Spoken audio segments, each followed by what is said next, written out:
The school district shares your pride along with the pride of your family, members, and friends with tonight's special recognition. Enjoy the memorable evening. Compliments to the Mynderse Academy Alumni Association and the Hall of Fame Committee. They do an excellent job. Your year-round efforts to properly recognize and welcome back Mynderse Academy student athletes and organize this event are very commendable and appreciated by all. This induction continues a strong tradition of creating a link from the past to the present and into the future. With all the renovations that are occurring, and I don't know if anybody has been up to the field or the school, your plaques will be there and hung forever, and hopefully you have the opportunity to see them outside the Arthur Baker Memorial or Gymnasium. It is important to note that the pride in Mynderse Academy remains strong today.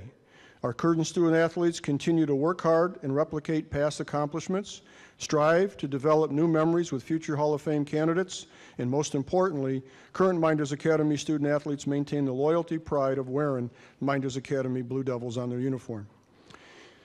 Please enjoy the special evening as I remind Mynderse Academy graduates everywhere. Always remember where you came from, always remember your high school. This will allow our graduates like you to continue to hold Seneca Falls and Mynderse Academy in the highest regard. Sincerely, Bob McKevney. A number of thank yous really need to quickly go out to everyone. First of all, the committee.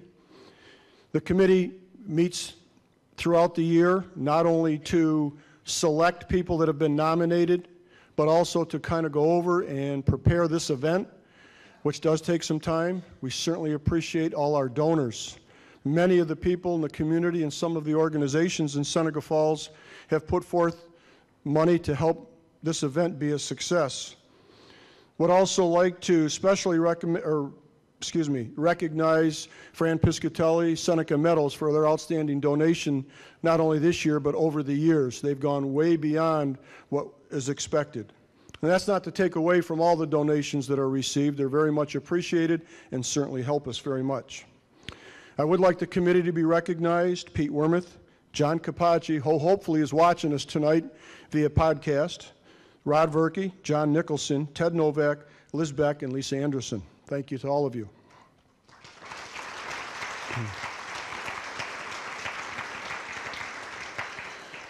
The event here at the New York Chiropractic College, and Amy Galen has done a tremendous job, not only with organizing, but helping us with the event.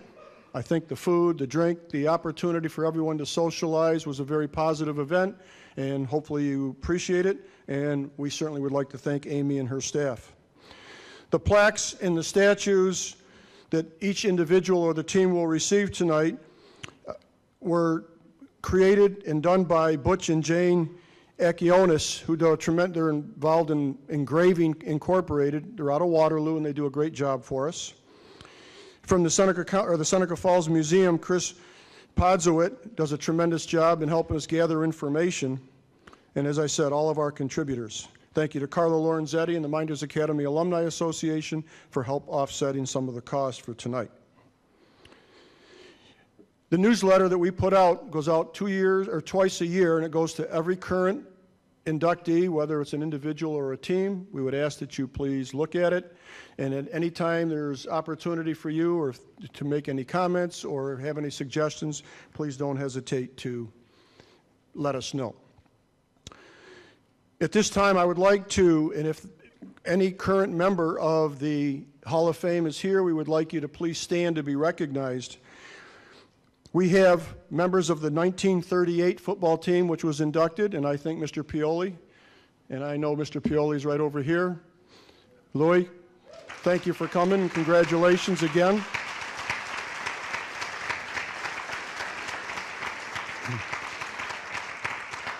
Members of the 1946 football team, unscored, untied, and undefeated. If they would please stand, I know there's at least 7 of you here.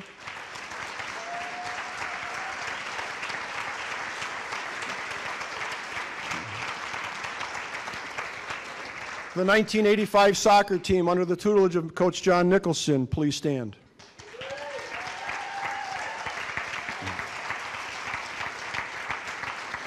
The 1992 boys basketball team that won the state and federation went undefeated. If they would please stand.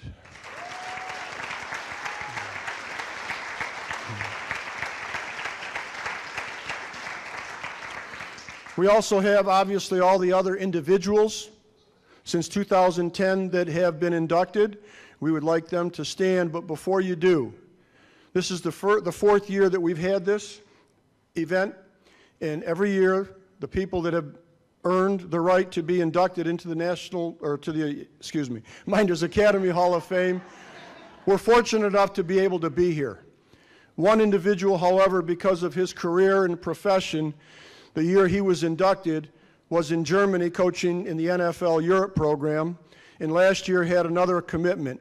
And even though eloquently he was inducted by his wife and children, what I really would like to at this point out Mr. Bob Valiceni, who's here tonight, and we welcome him. And Bob, please stand.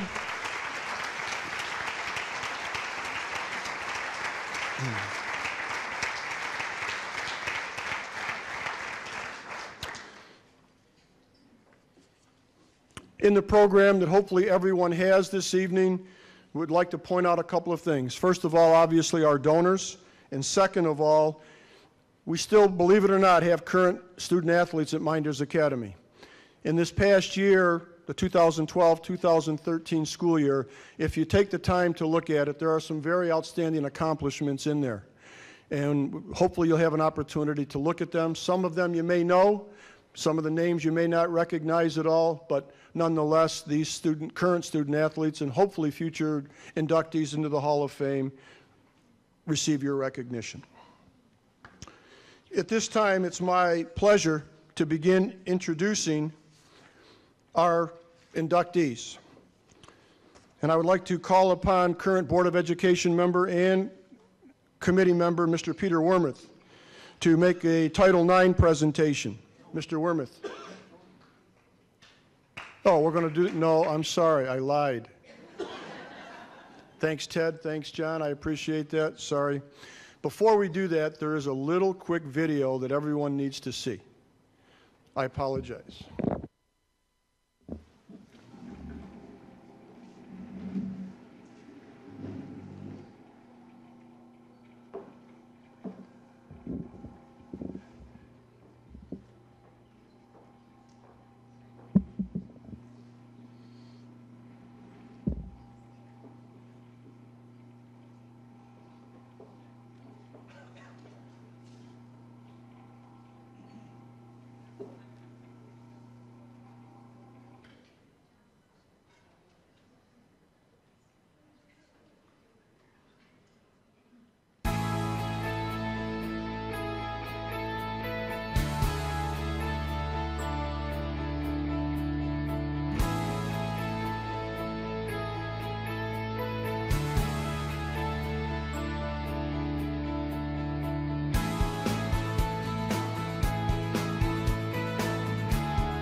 I did tell Ted to take out the soccer off the football field.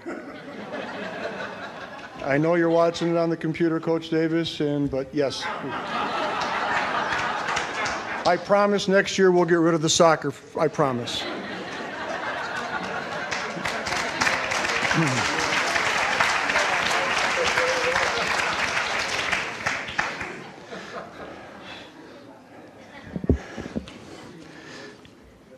Can I go now, Ted? Is John this all right? All right. Mr. Wormuth, I apologize, but would you please come on up here at this point?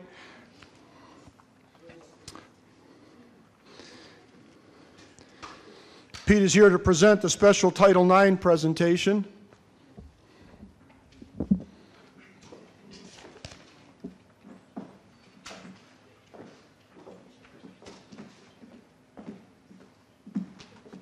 Thank you, Tony.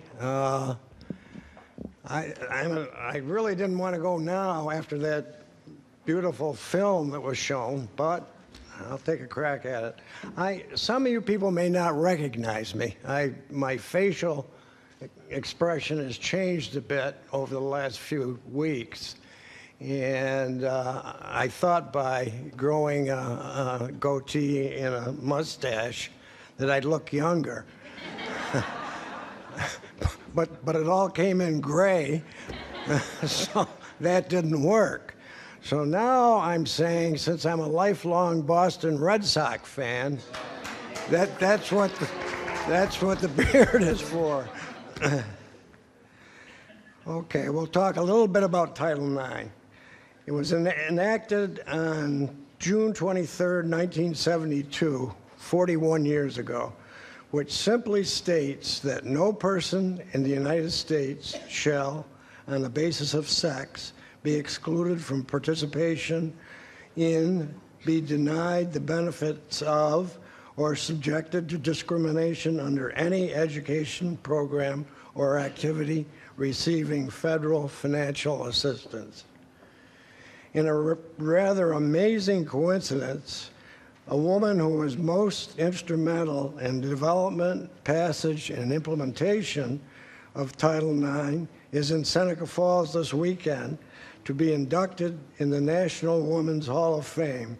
Her name is Bernice Resnick Sandler.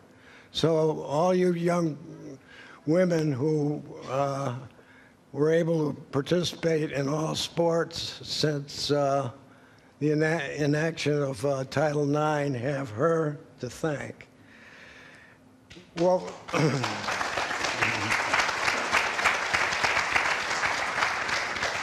well, this is a broadly stated law which applies to both academic and athletic programs. Our interest is primarily in the athletic arena, since the body was established to recognize accomplishments in the sports field. At Mynderse Academy, prior to Title IX, girls were denied participation in most interscholastic sports. Thus, the activities were primarily of the intramural variety, pitting high school classes against each other. Basketball, volleyball, badminton, bowling, and field hockey contests were among those in which girls competed. Cheerleading was very popular. There was also an annual play day among area schools in which awards were bestowed on the best of the girls' athletes. In 1945, the Girls Athletic Association, GAA, was founded, and the outstanding female athletes were inducted into the association. A review of Mynderse Academy yearbooks, the Myndersian, published prior to 1972, reveals some very interesting data. The 1935 Myndersian, in keeping with the recommendations of the New York State Athletic Association, all inter-school sports for girls were dropped for the year. An extensive intramural program was organized to take its place. Obviously, this ban lasted considerably longer than 1 year. There was a 40-point goal, if reached, would earn a female athlete an intramural Block M. In the 1947 Myndersian, The Girls Athletic Association, the GAA, started in 1945 as a kind of feminine version of the Block M, whose members are chosen by their classmates on the basis of athletic ability, scholarship, and sportsmanship. In 1969, Mynderse. In past years, girls' sports teams at Mynderse have passed unnoticed. However, most girls participate in a variety of sports during their gym classes. With the passage of Title IX, all this was changed, and it illustrates how difficult it was for young women to be recognized for their athletic talents prior to 1972. Also, without Title IX, there would have been no 1994 Girls Championship basketball team, whom we are honoring tonight, or today's female coach of a very successful boys soccer team. On a larger scale, Dr. Stan Marshall, whom we are also honoring tonight, was faced with implementing Title IX as president of Florida State University in 1972. And I had the opportunity to have a short conversation with him, and he admitted it was difficult, but in the end, it was the right thing to do. 1972 is often referred to as the birth date of women's interscholastic athletics. To honor this event and the women who did not have the opportunity to compete in the same scale with men prior to that date, a special ongoing award has been established. This award honors those women who were considered stellar athletes but did not have the chance to achieve the accolades of their male colleagues. The bestowing of this award has become an integral part of the annual Mynderse Academy Athletic Hall of Fame induction ceremony. This year, the committee is proud to honor Barry Doan Clark as an inductee in the forerunners to the Title IX category. A little bit of history of Barry. A 1946 graduate of Mynderse Academy, Barry was a true student athlete while in high school. She was the first president of the Girls Athletic Association, founded in 1945. She participated in virtually all intramural sports available to girls, as well as the play dates with other area schools. Barry was a very valuable player on the championship field hockey team and undefeated championship girls basketball team.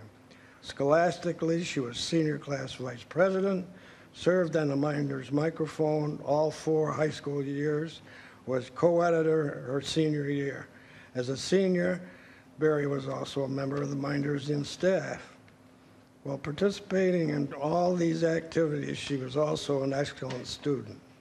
After high school, Barry attended Sargent College at Boston University, majoring in education, physical education, and participated in athletics. She graduated in 1950 and accepted a teaching position at Williamson High School in upstate New York, where she taught for approximately 30 years. Barry achieved several firsts at Williamson. She was selected as co-athletic director in the late 1970s, the first female AD in Wayne County, and one of the first in Section 5. She promoted Diane Rolfe, later to become an Olympic gold medalist, to the ski team varsity as a 7th grader. According to Chuck Bailey, who was Marion High School athletic director at the time, Barry was an excellent AD and a staunch promoter of girls' athletics. As such, she was especially thrilled to follow the athletic exploits of 1986 Mynderse Academy graduate Lisa Carcello Anderson. both in high school and at the University of Rochester. Barry was a leading light in the Williamson Civic Betterment Association, and as such, she spearheaded the project that resulted in a new soccer field, complete with lights and scoreboard that was dedicated to her late husband. This was entirely accomplished with private funds without any cost to the school district. Accepting Barry's award is the king of Facebook, Jim Clark, Barry's son and a former fellow school board member who served with me on the Seneca Falls School Board for several years. So Jim, if you would come up and accept the award, we'd appreciate it.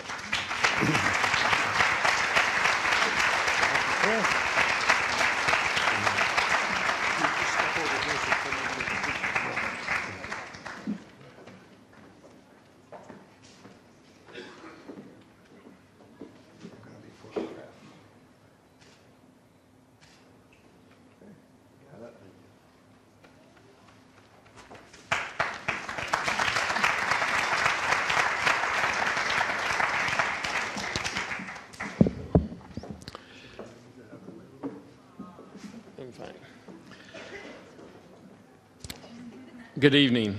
I'm Jim Clark, and on behalf of my mother, Louise Barry Doan Clark, my family and I would like to thank the Mynderse Academy Hall of Fame for this wonderful honor and recognition. My biggest disappointment is the fact that my mother is not here tonight to be a part of this ceremony, as she would be honored and would have loved to be in her hometown and was so proud to be a part of Mynderse Academy. For those who do not know my mom, she was born in Seneca Falls to Guy and Priestley Doan. She lived at 6 Johnson Street her entire childhood. She graduated from Mynderse Academy in 1946 and attended Sargent College, which was the women's physical education school at Boston University. Somewhere in this college time frame, she met my father, John Clark, and they married. As far as I know, she never came back to Seneca Falls to live, and she accepted a physical education teaching position at Williamson and taught there for 30 years and raised a family of 4 children. My father passed away in 1974, leaving my mother to run the household and to continue her professional career.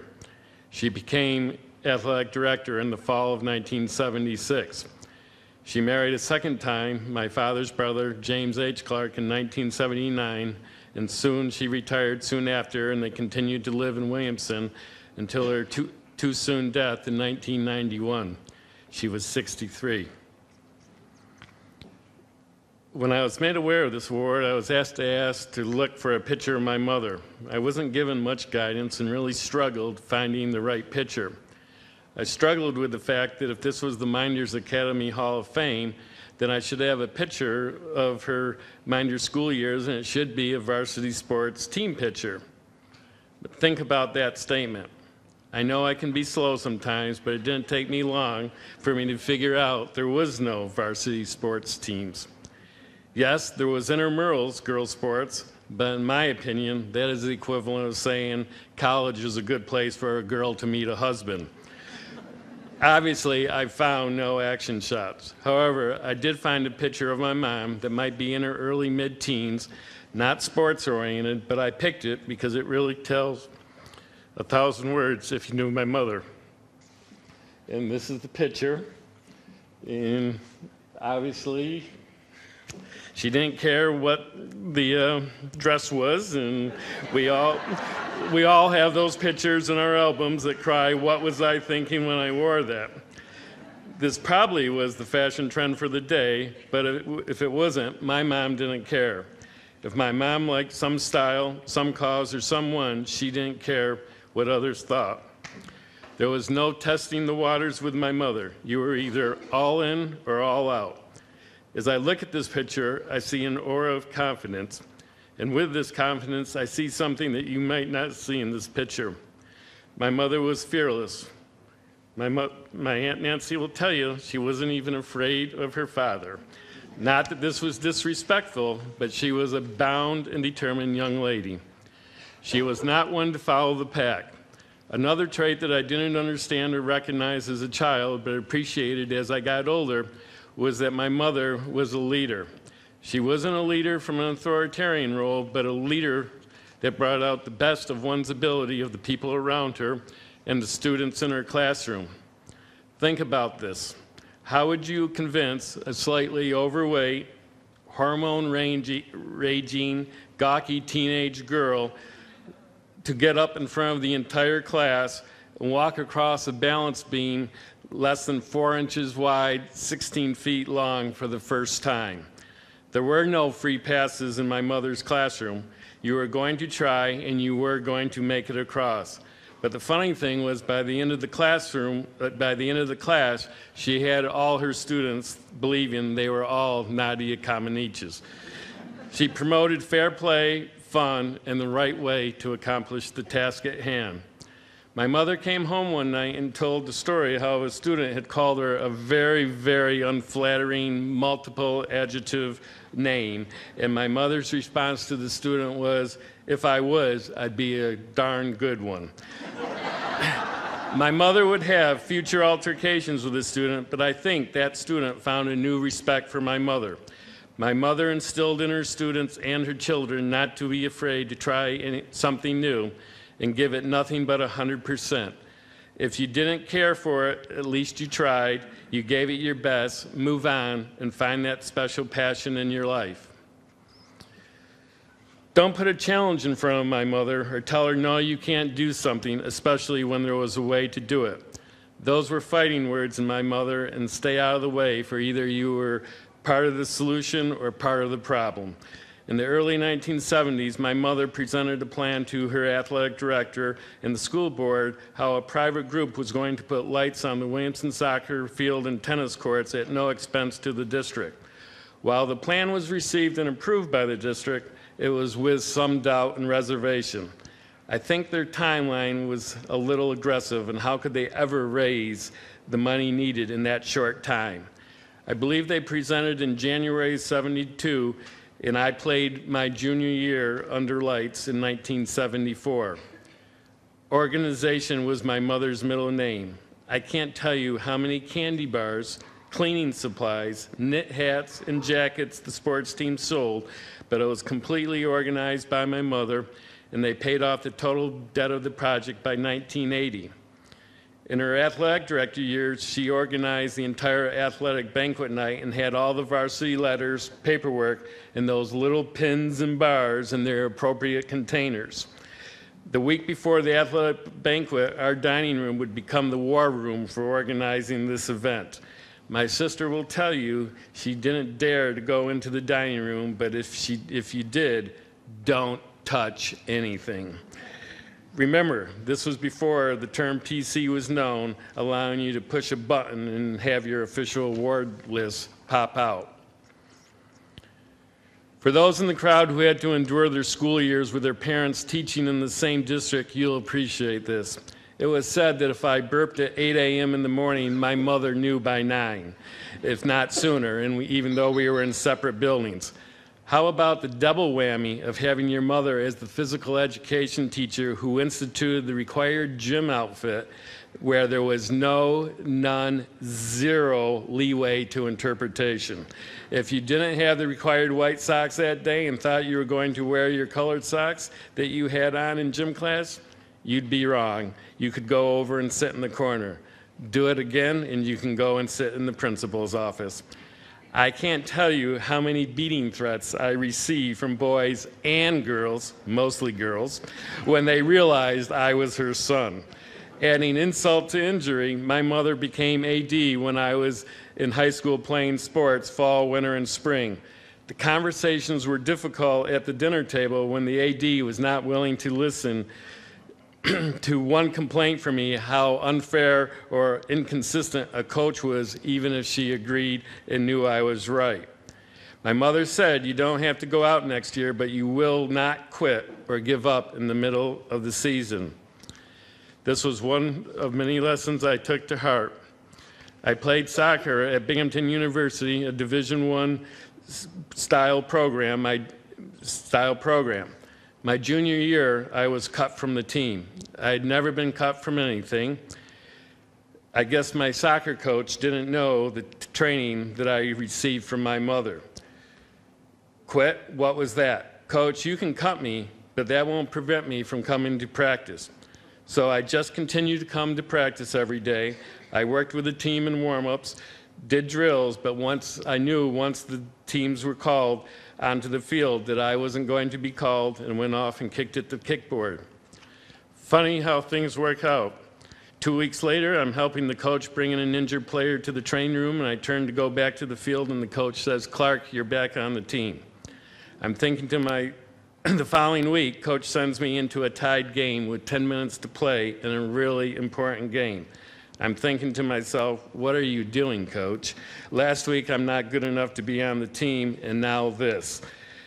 Not sure how this happened, but the ball never went out of bounds in the last 10 minutes. I never got substituted in.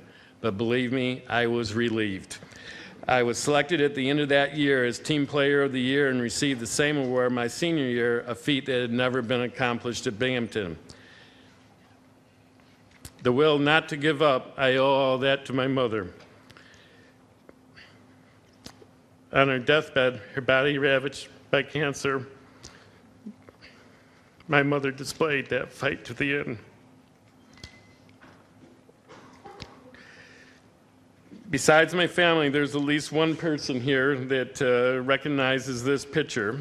My mother and my Aunt Nancy, who's here tonight, used to babysit that certain gentleman, and that person being Peter Wormuth. Peter, I'd like to thank you for your instrumental in your research and compiling a profile for my mother's accomplishments to be submitted to the Hall of Fame. I was recently explaining this event in honor to a friend of mine who jokingly gave me a hard time about my mother being inducted when she really didn't play varsity sports. When you think about it, it's a fair question, but I told him that she never had the opportunity. However, more important, one could be recognized by what they give to sports, not what they get from it. Goals, points, championships are important, but so is making the players and the teams better. Promoting athletics at the high school level and to use athletics as a tool to prepare students for the lessons of the real world are just as important. That is why I believe my mother is being honored tonight. I would like to thank the Mynderse Academy Sports Hall of Fame for having the foresight to recognize that those who gave more than they received in the contributor category, and especially the pre-Title IX category. It is very easy to look at high school athletics and look at all that is available to both boys and girls and take it for granted and believe that it has always been this way. If my mother were here tonight, she would tell you under no uncertain terms that it was not the case, and it was a struggle even with Title IX enacted. I'm going to share a few perspectives. In my next picture, before we go, one question I don't know how we ever became athletic when we had to play with shoes on. I just don't get that. We can go on to the next picture. So this is a picture of my mom taken in the early mid-60s. Nothing really exciting about it. I have some memories of my mother during this time, but realize I was only 6 or 7 years old. What I really want to show you here is this little room out here. You can see some bows, and that was probably about this big of a room. And can anybody tell me what that might be? That was her office. And not only was it her office, but it was also the equipment room. Do you think the men's PE office was the same size? Believe it or not, this was an upgrade, as I believe her prior office was actually in the locker room. Yes, you heard me right. And to put it in perspective, being on the school board at Mynderse Academy, I saw the Mynderse Academy locker rooms before remodeling, and they weren't even in the same league when it came to oldness or the smells that only locker rooms can produce. A second lesson my mother taught me was to make lemonade from lemons. She never complained, but she was bound and determined to change something she didn't like. It might not happen on day one, but when she would continue to work it, and eventually things would change. If my memory serves me right, I think she went out, bought her own paint, painted her locker room, and before moving into this palace, she painted that as well. Can't remember the exact color, but it was not the battleship gray that was the standard of the day. However, it wasn't an outrageous color for locker room standards. She didn't care. She was making a small point and having fun doing so. Fortunately, Williamson built a new high school in 1969. When the athletic department moved to the new high school, guess what the first order of the day was? That's right. The old athletic department office became co-ed. Not only was there enough space to go co-ed and store equipment, but there was additional space to have it as a secondary teacher's lounge. Imagine that. I find irony in the fact that my mother, born in Seneca Falls, birthplace of women's right and passing of the 19th Amendment, and 50 years later, she can't share the same office as her peer because she might see a stray jockstrap. I'm sure that that was not the given reason, but I'm sure it was something as silly. High school girls soccer was a sport that gained its prominence from Title IX legislation, but it wasn't a given that a school would introduce that sport for girls. Since being made aware of this honor, I've been told my mother was the major influence in organizing the initial startup of girls soccer program in Williamson. Can anyone imagine girls not playing soccer today at any level? In 1970, it was unheard of, and I'm sure there are those who thought this would be a passing fad because why would a girl want to play a man's sport?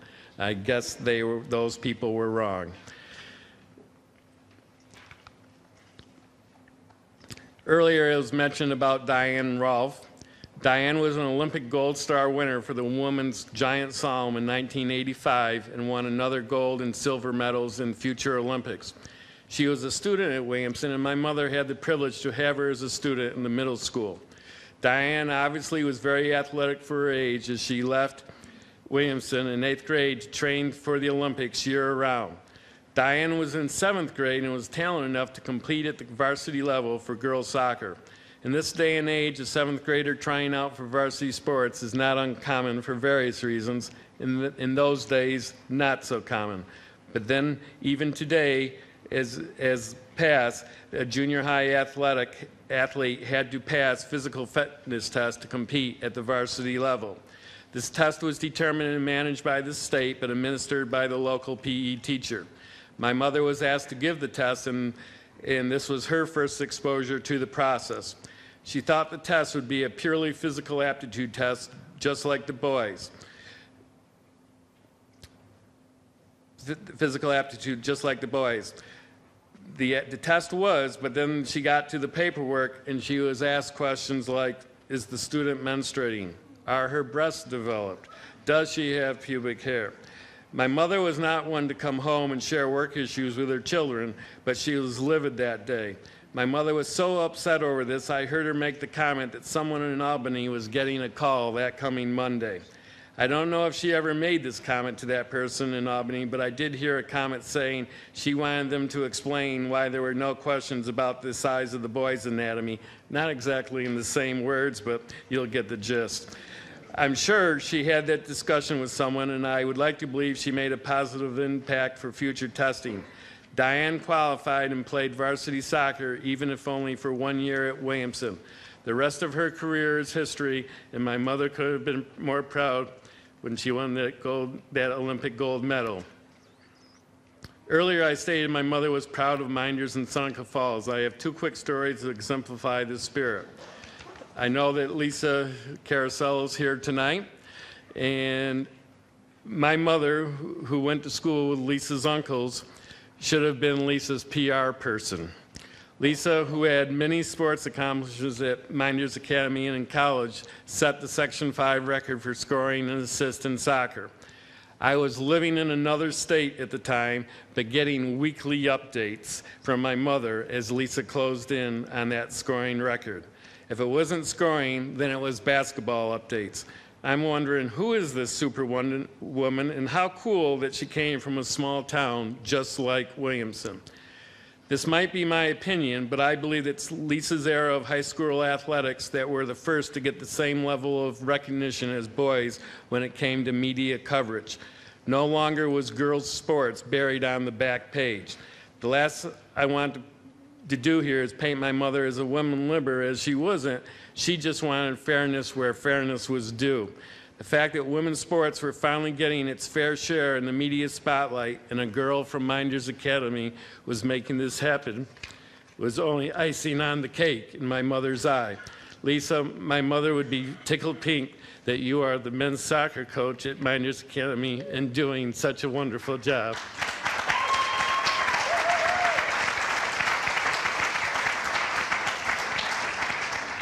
Who remembers the name of Tom Decker? Anybody? He was the Channel 8 or 10 sports broadcaster in Rochester during the 60s and early 70s. I will never forget how he made my mother launch out of a chair one late evening, and it had to do with Mynderse Academy. I think it was late 60s, early 70s, and the Mynderse Academy boys basketball team was making a march to the sectional championship. My mother always stayed up at 11 p.m. and listened to the news and all the way through the sports, and she always paid attention to what Mynderse Academy was faring. So we get to the end of the season, we're starting the sectionals, and Tom Decker announces the score. Not sure what the other team was, but Tom announces the Mynderse Academy score by saying, Mynderse Academy 70, other team something. My mother shot off that couch like I'd never seen before. She made some few unkind words to Tom through the TV and said, I'll take care of that. How dare he get that pronunciation wrong. Next day, she called the news channel to give it the proper pronunciation. She was blocked from talking to Tom directly, but was assured her message would be passed on. Next game, Mynderse Academy wins again. My mother's all excited to hear the sports news. Tom announces the score, Mynderse Academy 60, Geneva 50. Remember, I used the term bound and determined a few times to describe my mother. Well, out came the typewriter, and next day off went a letter personally addressed to Tom Decker. Next game, Mynderse Academy wins, and Tom announces the score, Mynderse Academy, whatever, the other team, whatever. Another but small and moral victory for my mother and the Mynderse Academy. Thank you again, in wonderful recognition of this honor.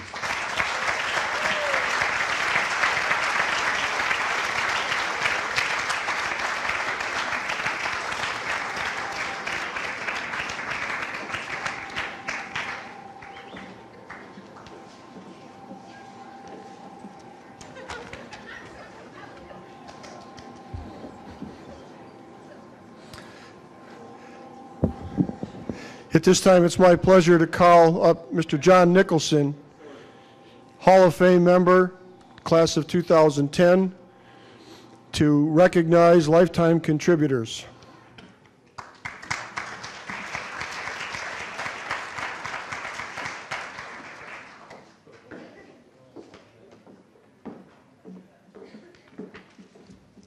Thank you, Mr. Farrar. It's an honor and a privilege to present a person who has dedicated his life to the youth of our community. If you haven't already done so, please take time to read the bios of all the inductees this evening.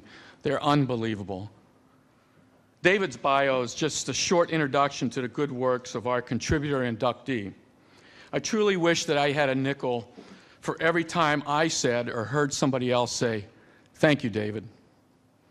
Whether it be coaching, officiating, cleaning a gym floor, lining a baseball or softball field, organizing a tournament or a league, David was always there. It was very befitting tonight that we're honoring a great basketball team. And for those of you who don't know, David, 10 years prior to this championship team, started the first all-girls basketball league. Prior to that time, the girls had to play with the boys, but this was the first. And it set a precedent that nobody caught up to. If you followed Mynderse history, you know that the basketball program under Coach Farrar and Coach Rushak just totally dominated for about 15 years. And it was, I believe, that it was truly due to the program that we had here for building our youth. So I'm sure that Coach Farrar and the women that you're going to meet later this evening were beneficiaries of David's passion.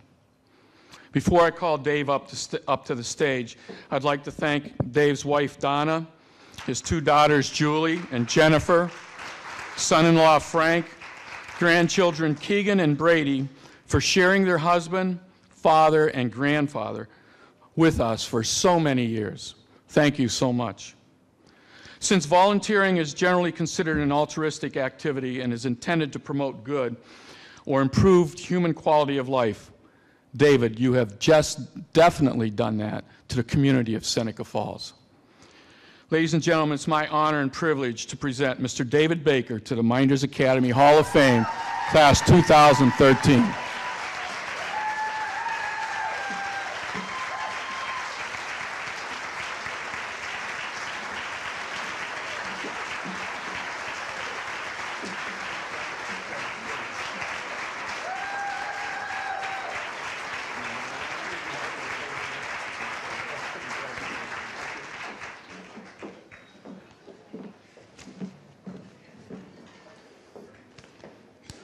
Wow. Being acknowledged for doing something I love. What an honor. When I was fine down there, when John was saying all that stuff, and having those girls sitting behind me there, encouraging me and messing up my hair.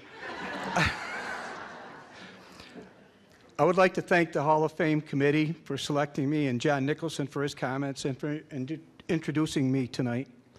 I especially want to thank my family for putting up with me being gone so much. That still continues today.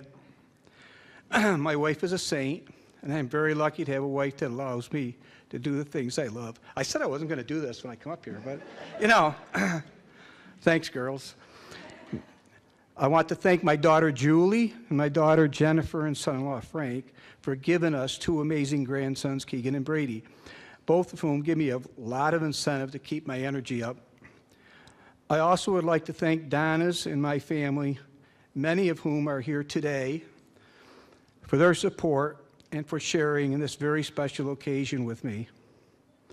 Also, I'd like to thank Tony Petrosia, Jim Spina for putting up with me at the community center, John Nicholson, Mike Farrar, Tony Farrar, and Dick Rushak for the opportunity to coach me at the high school level. I feel so special being inducted the same year as a '94 girls basketball team, having coached them 6th through 8th grade. And I had the pleasure today to go up to the senior high and watch them play basketball in a scrimmage. And it was amazing sitting there, the same girls that I saw as young ladies, now women, and they looked the same to me, you know, and they shot the same, and it was just amazing watching them. The only difference was that I saw a lot of little children running up and down the sidelines. Over the years, I've received many thank yous from boys and girls and parents, but I was the lucky one to have coached these athletes and watched them become wonderful mothers and fathers. You know you're getting old when you end up coaching the children of your former players, and I'm actually doing that. Lastly, I would like, again, to thank my wife, Donna, for supporting me all these years. Her name should be up there next to mine on that plaque. So, thank you very much.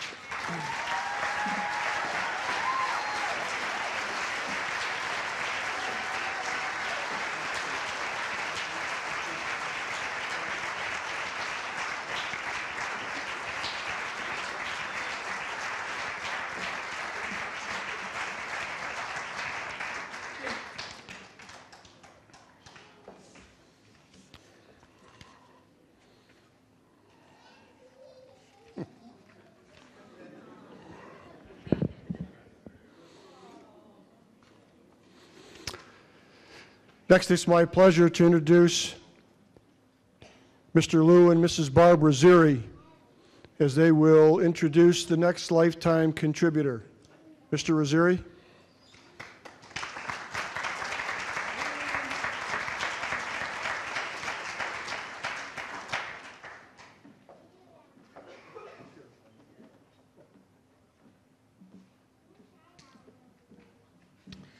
My wife and I are here to introduce to you Dr.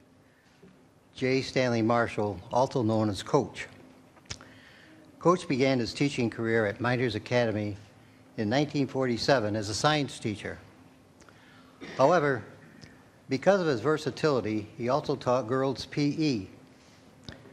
An indication of his commitment to education was when the PE girls chose not to come out of the locker room for class.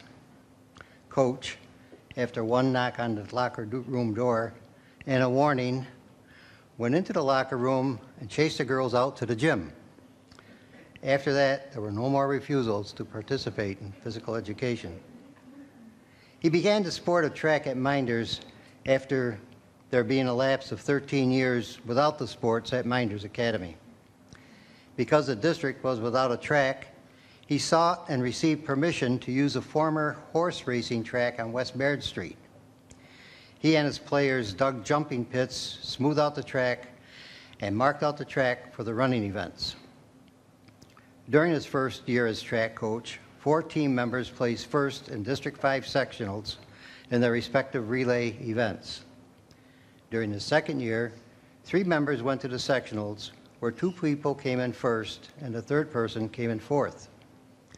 One of his players won a sectional record in the relay. In 1951, one of his players placed second in the District 5 sectional event. Of 21 players on the team, 5 went on to compete in the Section 5 sectionals. This an exceptional feat considering the training facilities. In addition to track, he was also an assistant coach of an undefeated football team and coached JV basketball. Dr. Marshall also coached summer baseball in Seneca Falls. His team won the New York State Championship in 1951. In that day and age, there was little for teenagers to do on weekends if nothing was going on at the school. Behind the Presbyterian Church was an empty building, now a preschool. We called it the barn. Coach would chaperone dances there on Friday and Saturday evenings to provide an activity for the students.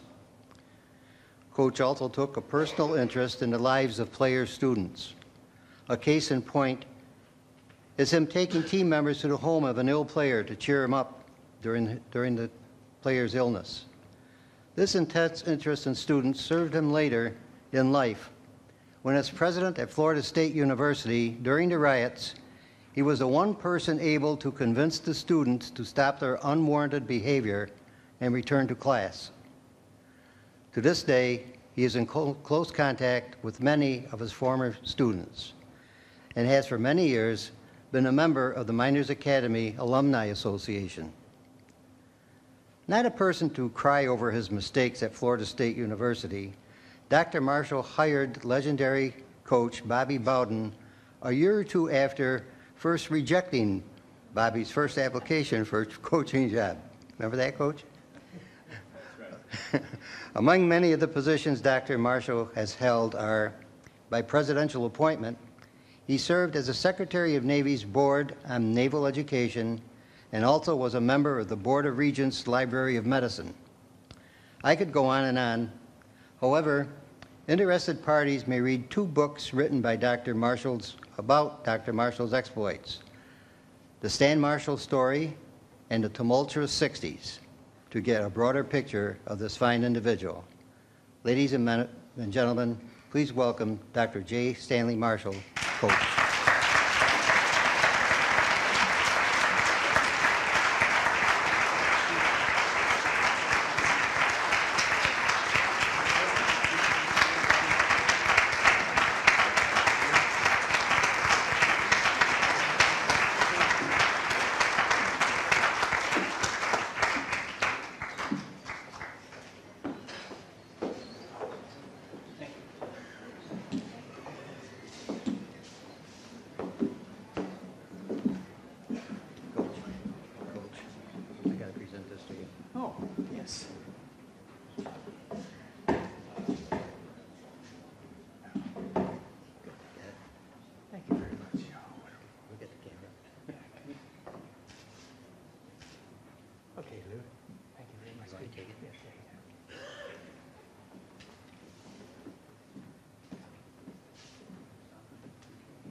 Well, good evening, ladies and gentlemen, and thank you very much, Lou.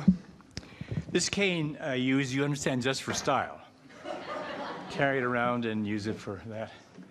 But it's wonderful to be back in Seneca Falls and to have a chance to participate in this wonderful Mynderse Academy event, Sports Hall of Fame. Some of the best years of my life were spent in Seneca Falls.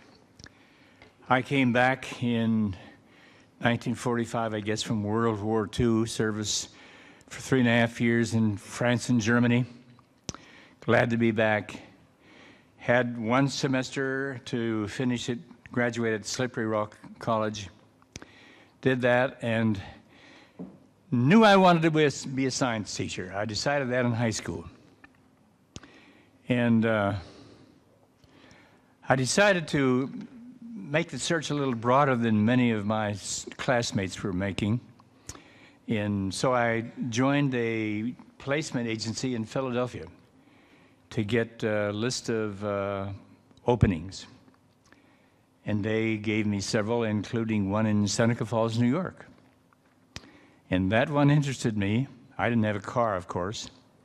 I borrowed the pickup truck of a good friend, drove up here and met Mr. Vogel, the principal, Mr. Frank Page, superintendent, number of faculty members, toured Mynderse, and decided this was the place I wanted to live and teach. So we moved to Seneca Falls, New York, and I began teaching. The opening in science teaching was not going to open full-time until the following spring, until the following year. So I was hired that fall and told I could fill in that second semester as teacher of girls' physical education, just to sort of put in the semester until I started teaching science in the fall. So I taught girls' gym for that spring.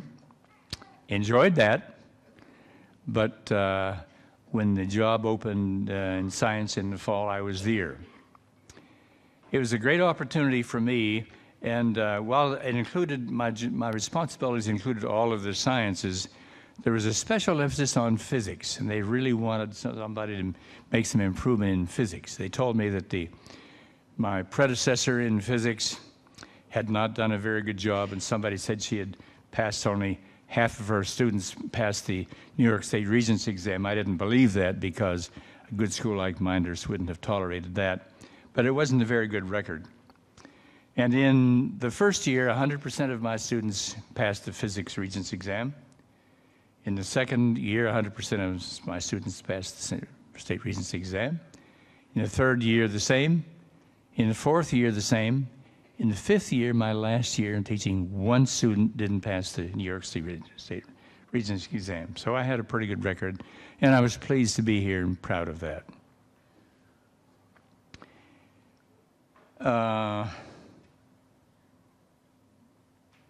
I didn't make many notes for this presentation, but I did want to mention a couple of things. The great football team of, what was it, 1945 that was undefeated, untied and unscored upon, I was not here at that time, but when I arrived here that fall, I was reminded that this is a school that had good athletic teams, and that great football team under Frank Cooley, Coach Frank Cooley, was one that I should remember, and I did. But I had the privilege then of teaching science for all those 5 years and coaching, doing some coaching at the same time, assistant in football and JV basketball and track. Had a good time starting track again after a delay of several years and operating out of that half-mile track on the west side of town. My students, my track athletes, participated in rehabilitating the track and digging, using shovels and spades to dig the pits, and it was a great experience. And we had some, as Lou said, some good athletes and some wonderful times. I've had a great time this weekend visiting Seneca Falls again, and I can't mention all the wonderful people I've seen and would like to remember, but I do want to mention 3 couples that have been very, very kind to us. Us means my daughter, Sue Marshall Jones, and me. And Sue, will you stand up and be recognized for a moment? Sue was born here. Sue's a great daughter who was born here 60 years ago. Is that right, Sue? About 60 years ago. And has been very close to us all these years. My wife, by the way, Shirley, would like to have been here this weekend. She's visited several times, Seneca Falls several times in the past, and sends her very best to all of you. But the 3 couples who have been very kind to us this weekend have been Ron and Dina Sandroni, Bert and Gloria Serling, and Barb and Lou Rosieri. Let's recognize them, if you would, please.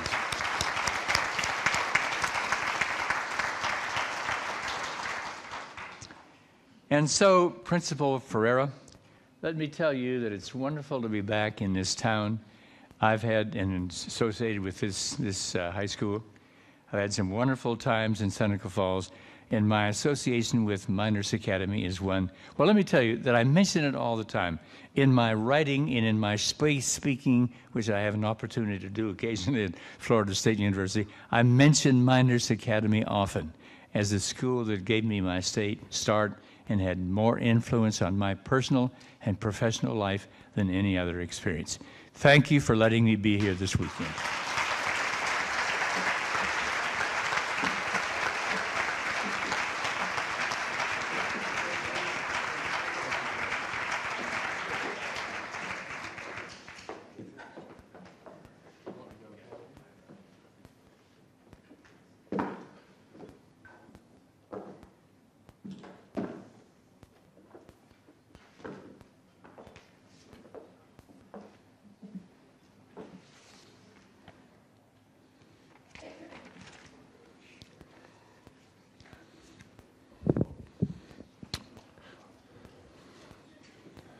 Sue, I apologize for the microphone. He said 30.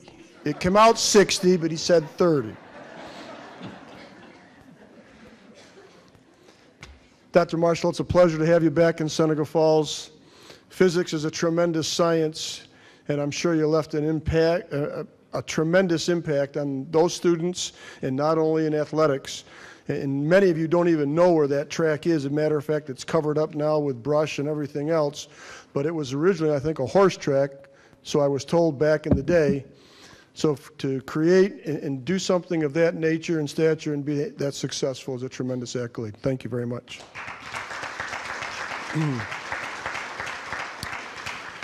At this time, it's my pleasure to introduce Don Densmore, as he will begin with the individual inductions of our first 2013-14 inductee.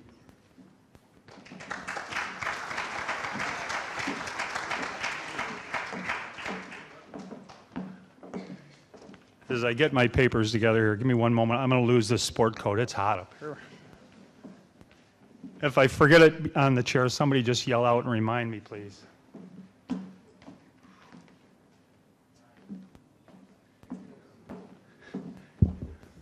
I told a couple of people before we came in that I was very nervous, and they said, "Why would you be nervous? You were a teacher for 30 years. And I said, yes, but I had kindergarten through 5th graders that were in phys ed class that were running around all the time. So feel free during my speech, if you need to get up and run around, I'll be right at home, and you can scream too.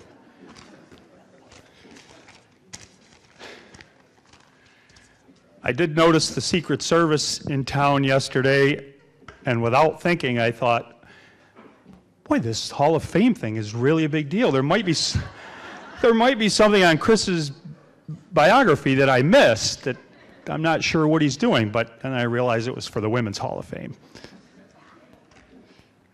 I'd like to start by congratulating, first of all, the other inductees.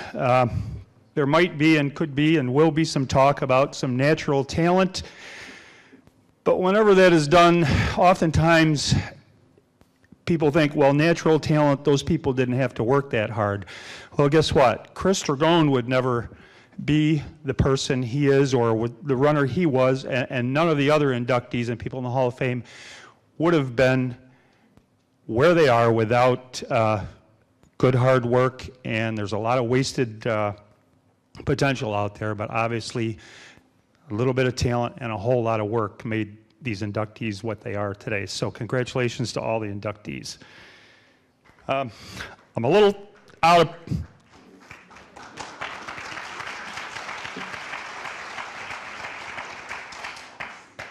of practice because we have this rule at our sports assembly at the end of the sports year that we've termed it the Ron Fleury rule, that Mr. Ferrara initiated, that no one gets to speak because Ron would get up here and speak for 20, 15, 25, half an hour, okay.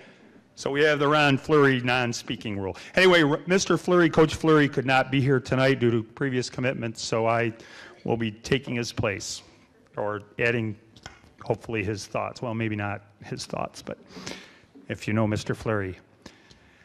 I'd like to start out by saying Chris Sagone was not only a remarkable runner and athlete, he was also a student athlete. Chris was the president of his class in the National Honor Society. He had a straight A average. He received prestigious RPI Institute Medal for being the top student in mathematics and science, and the Gold Award for Outstanding Male Graduate of his class. None of that was due to any tutoring or help that I gave Chris. Maybe Mr. Fleury did, but none of that comes from me, so. I am nervous up here.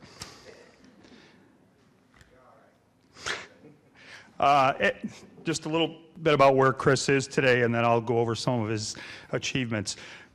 Chris holds a Bachelor of Arts degree in economics from Dartmouth College, which was one of several colleges which recruited him, Division I. He also has a Master's of Business Administration and MBA degree from Fordham University in New York City, graduating with highest honors. He lives and works in Manhattan, and he is a business consulting and within a business and consulting and accounting firm. So that's where Chris is today. And now I'll get into a little bit of Chris's accomplishments before he comes up here. He was in a sport or sports that are considered individual sports. They're really not. They're really team sports. But there's a lot of individual stuff going on. And Chris was not only good at organizing himself to do what he had to do to make himself better, he was also the team captain of the cross-country team. He was the leader of the track team. He was, I believe, the captain of his basketball team. He was one of those few athletes that sometimes we talk about fast twitch muscle fiber, slow twitch. Well, Chris sort of had that blend that, you know, he could run distances, and he was very quick on the basketball court as a point guard. So it's kind of unusual for athletes to have both of those qualities, and Chris had that. And I'll add, while I'm thinking of it, somewhere back in 1972, John Dragone, who was 1 year from me, and Kathy Malone, who was in my class, there was some wasted distance running talent there, I'll tell you, because there was no female cross-country back then, and John played basketball, but none of them dabbled in running. So I'm wondering where the genes came from. I'm still not sure today. At least one of those two, probably both. I'll start with track and field, and I have this thing to do my Coach Fleury imitation up here, but I'm not going to do the doggone thing throughout the whole speech. I'll just throw that little bit in there. In track and field, Chris was a tennis player, and a very good one, and I believe he played for his eighth grade season, and was a very good tennis player. Switched to track. He was often called upon by Coach Fleury to run numerous events. We'd have people that would run a 100-meter dash and then be asked to run a 200, and they'd say, oh, that's a lot of running. Chris Dragone ran the 2-mile, the mile, oftentimes the half-mile, and then the half-mile again in the 4x8 relay. And Chris never complained, except one time. In Canandaigua, he ran a great race. He finished running, and Coach Fleury looked at him. He says, Chris is going to try to get out of the next race. So here they are at the track meet, and Chris starts coming towards Ron, and Ron goes and hides over at the concession stand, and it went on for about 2 or 3 times. Finally, Chris caught up to Coach Fleury and said, geez, I don't know if I can do the next race. I think I'm going to throw up. And Coach Fleury says, I threw up after every doggone race I did, Chris. So Chris went out there, took the inspiration from Ron, and did a great job in the other events. Let me adjust my notes here. I'm going to just read some of Chris's accomplishment in track. State meet qualifier in the mile. It's actually the 1,600, which is considered the metric mile, and the 3,200 meters, which is the 2 mile. State meet qualifier in 2002, state meet qualifier in the 2 mile in 2000 and 2001, finished 3rd place Class C. Individual champion in the 1,600 sectionals Class B. Individual in the 3,200 sectionals Class B in 2002. Individual champion in the 3,200 and 600 and 1,600 in 2001. Recipient of the Leon Hill Bob Jones Memorial Award for Outstanding Male Athlete, selected by the Wayne Finger Lakes chapter of the track and field officials. And that's a big deal. In 2000, both in 2001 and 2002. He was All-League 2000, 2001, and 2002. Individual undefeated season in the Wayne Finger Lakes League in 2002. School record holder to this day in the 1,600 meter. School record holder to this day in the 3,200 meter at Mynderse Academy. And now I'll just speak a little bit about the sport that I coached Chris. When he came over from St. Pat's, I don't think he had any intention of running cross country. I called him on the phone. I'd ride by his house on purpose, hoping to see him and talk to him about running cross country, and I just kept bugging the daylights out of him. And I remember he wasn't on the initial sign-up list for cross country, and I called the house one last time, and I can't remember if it was you, Chris, or your dad said, I think Chris said, just tell him I'll do it so he doesn't call me anymore. Well, anyway, he came out his freshman year, had an amazing season. He was the class, as a freshman, he was the individual champion in Section 5 Class C. He was also that champion in 2000 and 2001. You may have noticed that he missed the year 1999. Kind of had a little freshman slump. I think instead of running over the summer, he was a member of the milkshake gang, and it took him a little while to get into shape, but some people would quit. And he still had a great season. Chris took that his junior and senior year and just redoubled his efforts to be the best runner he could be, and he's obviously the greatest distance runner we've ever had at Mynderse Academy.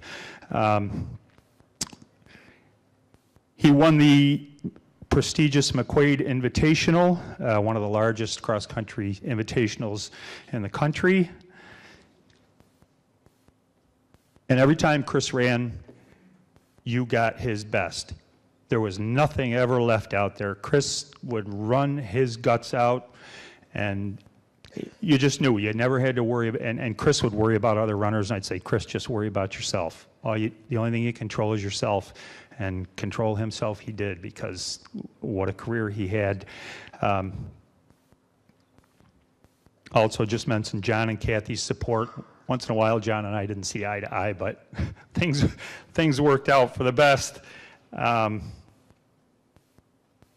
Great moral compass. I knew he'd be a success in whatever he did. And it is my pleasure to introduce Chris Dragone to the Mynderse Hall of Fame.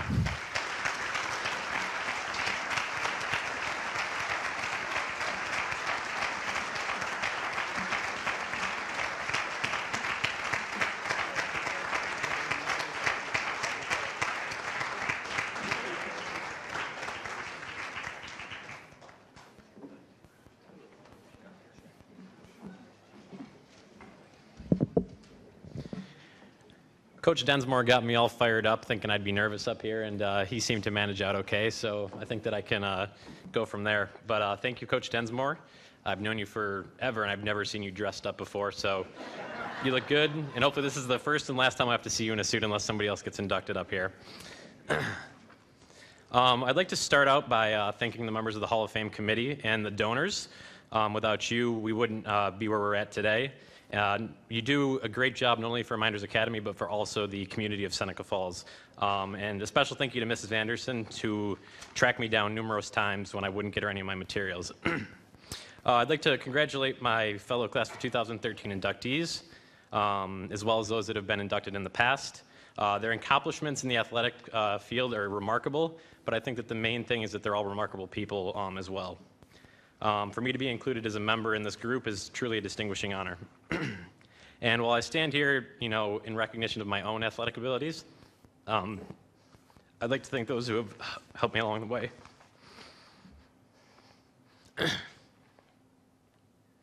I'd like to thank my parents, John and Kathy. As Coach Densmore mentioned, I don't think anybody would look at my parents and say, Kurt Scott is running genes from one of those guys. But my cousin Larry Justy is also being inducted tonight, and that's on my dad's side. So I'm thinking that the athletic side might come from the Dragon side, and I thank God every night that I got my looks and my brains from my mom, because that's going to last forever. So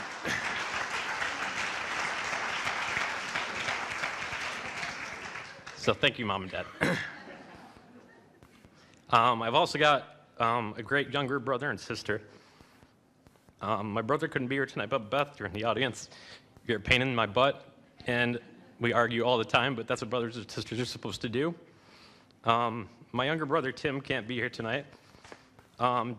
Tim was a year and a half younger than me, and he was on the track and cross country team with me, and he was an athlete as well. He was on varsity teams, and I used to get all the recognition, but Tim stood there by my side all the time, and he was part of my 4x100 relay team 2 years in a row that won sectionals, and he helped me win the overall team event as well for the track and field team, so thank you, Tim.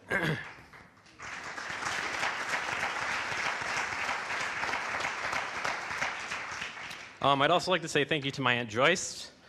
She's not only my aunt, but my godmother, and she's been there for me over the years, so I just wanted to say a special thank you to you, Joyce. All right, now I've had a lot of coaches over the years. Mr. Beck, I think, was one of my first coaches in Pee Wee basketball, and I remember he tried to make us stretch at 8 a.m., and he was way more limber than we were. But, that was the starting point. But in high school, one of the coaches that people often forget about was Coach Mike Merriam. He coached me varsity tennis my 8th and 9th grade, and it was one of the hardest things I've ever had to do was quit the tennis team, because tennis was a fun sport. Running's not fun, let's face it. But I just want to say thank you to Coach Merriam, especially for not giving me a hard time when I decided to quit after my freshman year. And also I'd like to thank Coach Densmore and Coach Fleury especially. Coach Densmore said, it's a very individual sport, and I don't think that coaches get a lot of recognition that they deserve.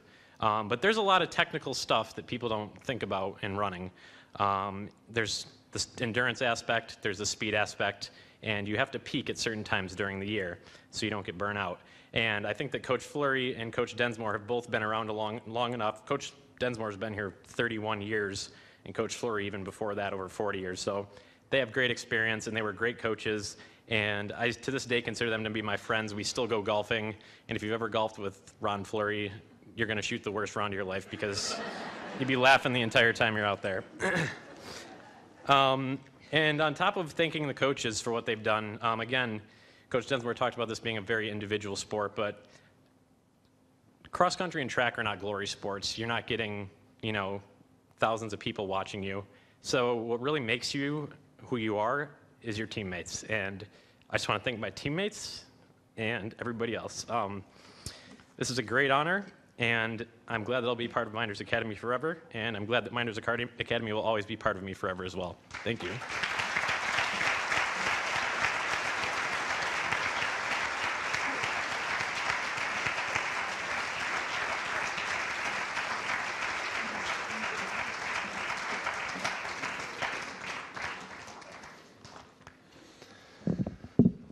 Next, it's my pleasure to introduce Mr. Peter Justy.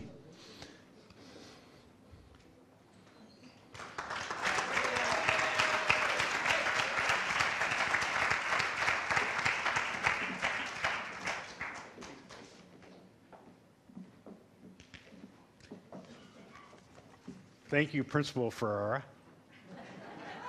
It's hard to say. He says I owe him money from card games. Today we're here to recognize Larry, my brother. In my opinion, as much as for his leadership skills as for his performance. Larry always led by example, and others followed his lead. He made his teammates better. While at Mynderse, Larry played 3 sports: football, basketball, and baseball.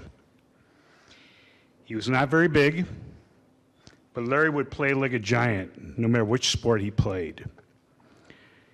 Was not the fastest, but when he had to, he could outrun and consistently out-hustle his opponents. On the basketball court, he did not have the best outside shot on the team, but he could hit the occasional shot, and he knew his role, and he could feed his teammates and made them better. On the baseball field, he was not a home run hitter, but he could consistently hit the singles and the doubles and played solid defense. In football, Larry could run the wishbone offensive like no one other has ever done at Mynderse. He could read a defense, and we were really, really good as a result.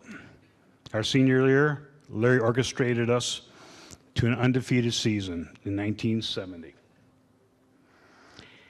After leaving Mynderse, Larry went on to play football at Slippery Rock University in Pennsylvania, where he led his team to 3 championship games. Larry went on to Hiram College, where he coached football, and then coached at Springfield College in Springfield, Massachusetts. He even coached lacrosse, and he never played lacrosse. And he took them to a championship, and they won. So, married to Mikey, they have 4 terrific kids.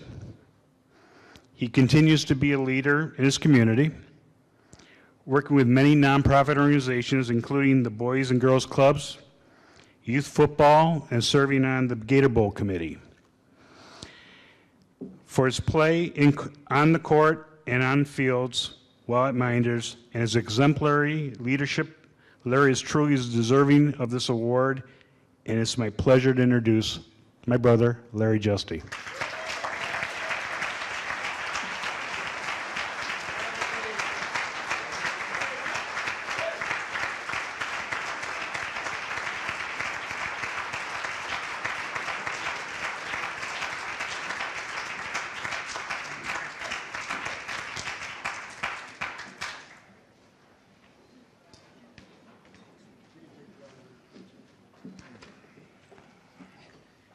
Sue, 1953 was a great year.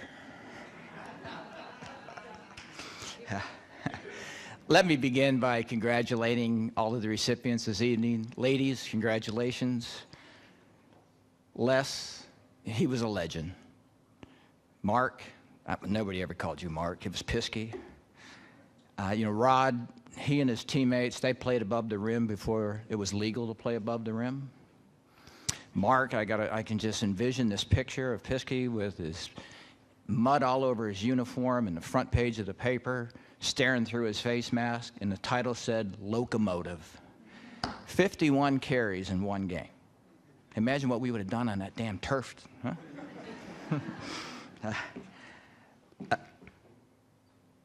I'd like to begin by introducing my family. And as much as they will like this, please stand. Mikey, my wife for 32 years, married here.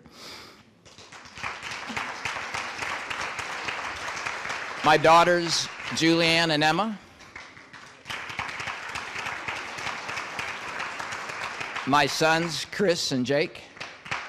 Stay there for a second. Stay there for a second, guys. Can you tell who inherited my hair and my wife's hair? All right, guys. As I prepared for this event and this honor, my reflections were not about the shots, not about the hits or the plays, heck, not even about the games.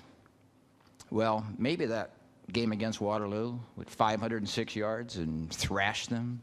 Yeah, that probably comes to mind. But unfortunately also comes to mind is playing Waterloo in the sectional finals after thrashing them twice in the season and then getting beat in the finals. The reflections are about people, images of family, images of friends in the stands, teachers, coaches, so many others in the community who have impacted both mine and so many other lives. The power of positive educators, from Mr. Winthrop, who taught me to love math, to that English teacher I never had, but boy did I like walking by her classroom. For my classmates who also turned 60 this year, the real fountain of youth is keeping a dirty mind. You know, there's an article on the table that I left out there and a picture I shared with Piskey. You know, it said Mark Piscatelli hits a triple, followed by a double by Justy, knocked in by near pass with a single. You know, it wasn't about one names. It was always about lots of names. I always knew Piskey was bigger than the stories would say. I got to do something here. Technology. Tony, this will follow you. Let's see if I got it right. My kids have this set up. I want to share something here. Let's hope this comes out fine. Give us control by Bob near pass off to Larry Justy. 6:16 remaining in the third quarter. This quarter is being brought to you by Gould Puff. Bob near pass right side against Tom Pointer against that 2-1-2 zone. Here's Wood shooting over and hitting. So John Wood hitting from the left side. For the Academy out there, their largest lead of the night, 35-20. Okay, a couple things there. I've got some great tapes. First, it was pretty easy. Just pass the ball in near pass. You know, get over it. Give him the ball. It was pretty easy.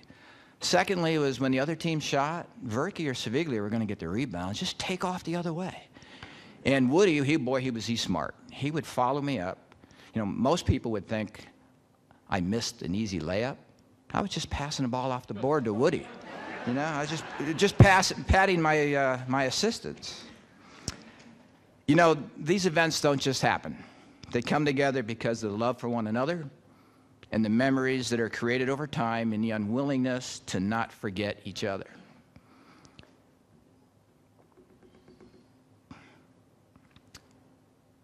I learned tonight the Dragon side is where that emotion comes from, Chris. My images are of family and friends in the stands, goofy pep rallies. There's some great shots out there if you have a chance to look at them. The celebration of teammates and coaches, and coming to appreciate the unselfishness, sacrifices of so many.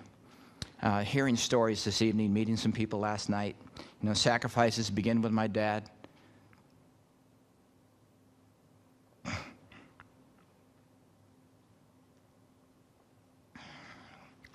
Working 2 jobs.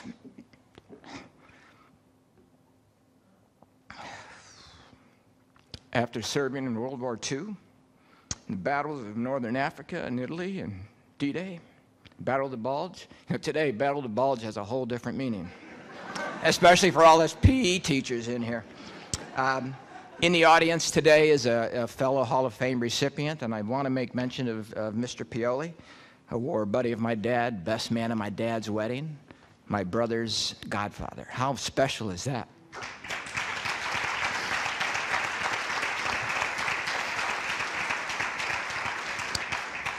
My mother, or as Russo used to say, Little Caesar. Not too many people in here, including the Verke family, have not had my mother's sauce and meatballs and always welcomed his friends into the house. It was a scheduled lunch break for Mike Deal's post route. My brother Pete, who delivered groceries at Giglio's that allowed me to play 3 sports in the time. Yeah, kids, they actually delivered groceries back then. Some would have you believe that if you have one true friend in life, you're lucky. Well, whoever said that did not grow up in Seneca Falls. My definition of friendship is not based on a taking mentality, but on a giving one. A true friend is someone who thinks you're a good egg, even though he thinks you're slightly cracked. Pete and I have a lot of giving and cracked friends here. I was fortunate to have sports and all that surrounds it play a major role in my life.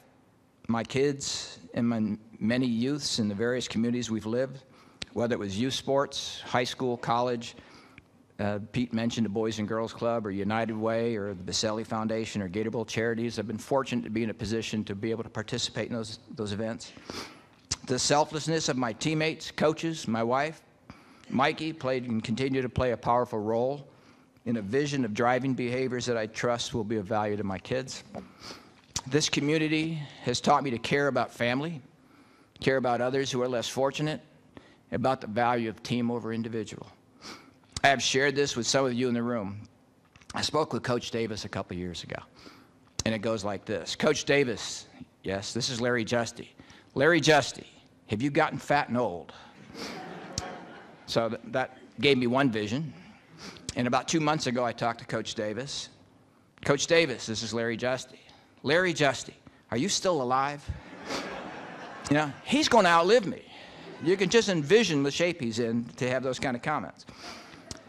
Well, that was Coach Davis. To my undefeated football teammates who stood in front of me as a quarterback, I got to see them from behind. I got to see their behinds. Frank, Pete, Larry, who else is here? We'll go from there. You know, I found this piece from our championship football banquet written by Coach Davis. Coach Carasillo and Coach Paradise, you were part of that. It read like this. It was a tremendous pleasure to be associated with such a fine group of young men. You proved that hard work, pride, and teamwork are what make a champion. These values should remain with you for life and will bring you success and happiness. It was a great year, Coach Davis. You know, powerful vision drives powerful ethical behavior. And boy, did he do that. So many coaches influenced me, including John Nicholson. Coach, who had heard of Slippery Rock? I was pleased to learn of the position this year, but I never heard of Slippery Rock. Coach Nicholson drove me down there. You know, 5-hour drive. How dedicated is that? You know, it's not the awards you receive, but the lessons learned.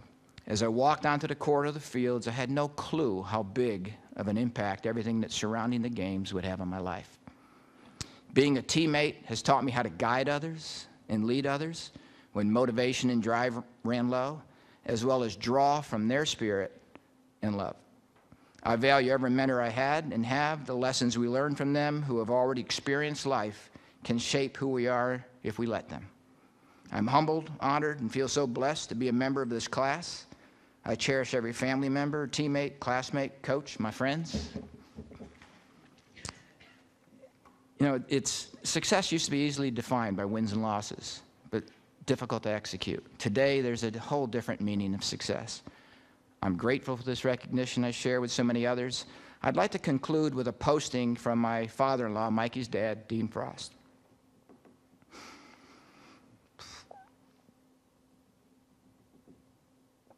Too often, we underestimate the power of a touch, a smile, a kind word, a listening ear, an honest compliment of the smallest of caring, all of which have the potential to turn a life around. People come into our lives for a reason, a season, or a lifetime. Embrace all equally. Thank you all for allowing me to introduce my family to Seneca Falls, and congratulations to everyone else. Thank you.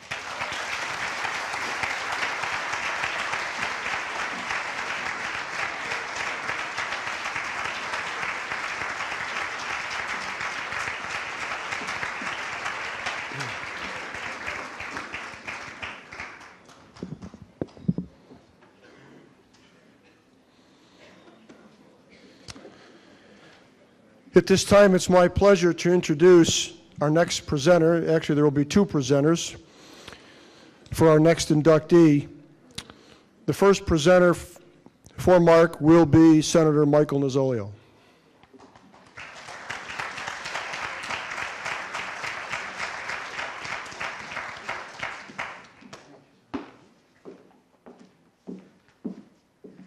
Good evening, ladies and gentlemen. What a wonderful community we are all from. And the fabric that puts us together is the connection we have as participants in athletics for our dear alma mater, Mynderse Academy. And that's why this Hall of Fame is so important on many different levels. We honor the memory of the accomplishment by remembering that accomplishment, whether it's Mr. Pioli's 1938 team, which, by the way, my Uncle Joe was the center of, and I heard about that 1938 team from the year I was born, 1951, through my Uncle Joe's passing. Undefeated, untied, unscored upon. But a memory that exists as part of our community, and Mr. Pioli, you've been mentioned a couple of times, but it's just so wonderful to see you here, to make us all be part of the connection that the Hall of Fame puts together. And whether it's the 1938 team or the 1994 team that's being honored here today, we're connected by being part of Mynderse athletics. I serve this community and many other communities across the Finger Lakes region as a New York State Senator. I must tell you that frequently I think about how wonderful it was to grow up in Seneca Falls and be part of teams that you were knew no class, knew no barriers. The chairman of the board of Gould's Pump's son or daughter would be playing on the same team that the factory workers in Gould's Pumps were playing on. We were teammates, comrades. I could play basketball with Ted Novak in the afternoon and the next morning have his mom cite me for misconduct, and I'd be writing the countries and capitals of Africa for 5 times like normal. But thank you for those who are keeping the memories of Mynderse athletics alive, not just for today, but for future generations. Congratulations to this year's inductees, Barry, Dave, Stan. By the way, Stan, I've been told this evening that there's absolutely no truth to the rumor that Bert Serling was the one failure in your physics class in the 19th.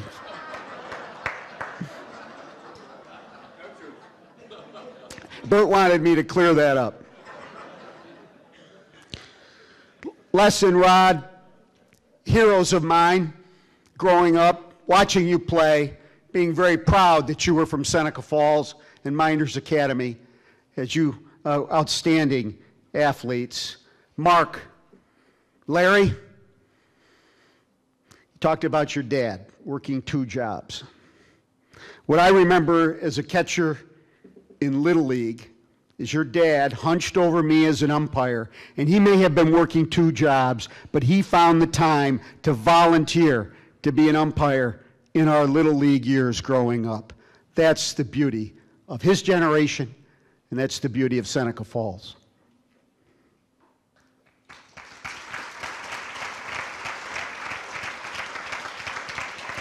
And Chris, when your grandfather calls my office, as he frequently does, I know he would have loved to be here today. I'm going to have to cover for you on the looks for Dergone thing. I don't think he's going to like that very much when he hears the report. But I know he's very proud of you. Congratulations. And to the 94 Mynderse girls basketball team, we're all very proud of you as state champions then, and prouder still of your accomplishments today. Tonight, it's my special honor to be chosen to introduce Mark Piscatelli as he receives this recognition as a Hall of Fame inductee. An award that I know firsthand, in Mark's case, is extremely well-deserved and very well-earned. Mark and I have had the unique experience of being classmates, teammates, and good friends, all through grade school at St. Pat's, all through high school at Mynderse, and as roommates and teammates in college at Cornell. From the earliest days, Mark was a standout athlete, a young man who loved and always respected his parents, a bright and outstanding student, and a great friend.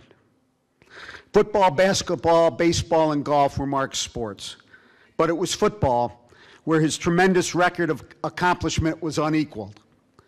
For his junior and senior years at Mynderse, Mark gained over 2,650 yards rushing, scored a school record 32 touchdowns, and many more untold extra points, and did that while playing the entire game as tailback on offense, kick returner on special teams, and strong safety on defense. Larry mentioned Coach Davis. Well, it was none other than legendary Coach Davis who was quoted in a newspaper article, and we knew Coach Davis wasn't quoted very often. But he was quoted in a newspaper article. It's actually out in the foyer with other memorabilia. Coach Davis called Mark Piscatelli in a newspaper interview, I quote, "the best running back I ever had." And to all those who know Mynderse football, I ask you, what more greater endorsement could there ever be? In recognition of his outstanding performance on the football field, Mark was selected unanimously to the Wayne Finger Lakes All-Conference team and voted the league's most valuable player. He was unanimous All Greater Rochester Region All-Star and was chosen the region's most valuable player. He was selected to a number of New York State All-Star teams, including being named to the New York State Scholastic Writers Association All-State team, and was chosen to the Scholastic Magazine's 1968 High School All-American team. Up until that date, Mark and Waterloo's Tom Coughlin were the only two Wayne Finger Lakes football players ever chosen to this All-American honor. Following the football season our senior year, Mark was the center of a recruiting frenzy I believe hadn't been seen before or since. Every single Division I program in the country sought Mark and recruited him to be part of their school. From Syracuse to Arizona State, Boston College to Notre Dame, Army to the Air Force Academy, where, by the way, Mark was chosen and received 2 congressional nominations to each of those service academies. From the Ivy League to the Big Ten to the Big 8, the recruiters were numerous, around 100. And throughout that winter, at one time or another, they all showed up either at Mark's house or in the halls of Mynderse during our school time. And some of us even talked to the recruiters while they were waiting in line to be able to talk to Mark. Amid that chaos, Mark gave mature, serious, and very thoughtful consideration to this important decision. And I've used Mark's approach as a template for other youth within our region who have asked me for counseling in terms of their own athletic career. Mark's mom, Emily, and his father, Mike, were very wise and hardworking people and raised their youngest son to have the wisdom to look behind and beyond the stardom and use this unique opportunity to obtain the best quality education possible.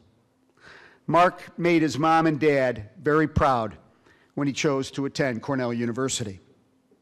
Many people in Seneca Falls may not be aware that while at Cornell, Mark rewrote the freshman football team record book. In those days, freshmen were not eligible to play varsity. So on a separate freshman football team at Cornell, Mark scored 8 touchdowns in 6 games. He broke all of Ed Marinaro's rushing records that were set the previous season. And I know this firsthand because I had a front row seat. I was a bench warmer on that team. And I saw every single one of those touchdowns. And you may recall that Ed Marinaro was also chosen to be second, actually, 2 seasons later, second in the Heisman Trophy balloting.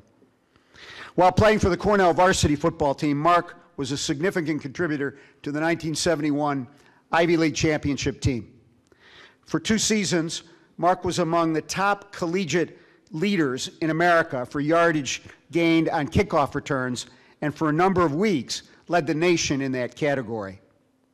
As a graduate of the Cornell Business Program, Mark enjoyed a long and successful career as a regional vice president of Carnation Industries, and he recently retired as the Northeast Director of Retail Sales for the parent company Nestle. I know more will be discussed about that in a minute, but before I sit down, I just want to congratulate Mark for his outstanding work, his outstanding performance while we were in school at St. Pat's, Mynderse Academy, and Cornell. And also, I wish the Purple Heart to go to his wonderful wife, Ginny, who I've known forever. Ginny, congratulations for your work in raising two wonderful daughters who are here today, Jennifer and Jessica. Ladies and gentlemen, it's my honor to place this outstanding athletic record before the Hall of Fame and thank the Hall of Fame for their selection of Mark Piscatelli to be a member. Thank you very much.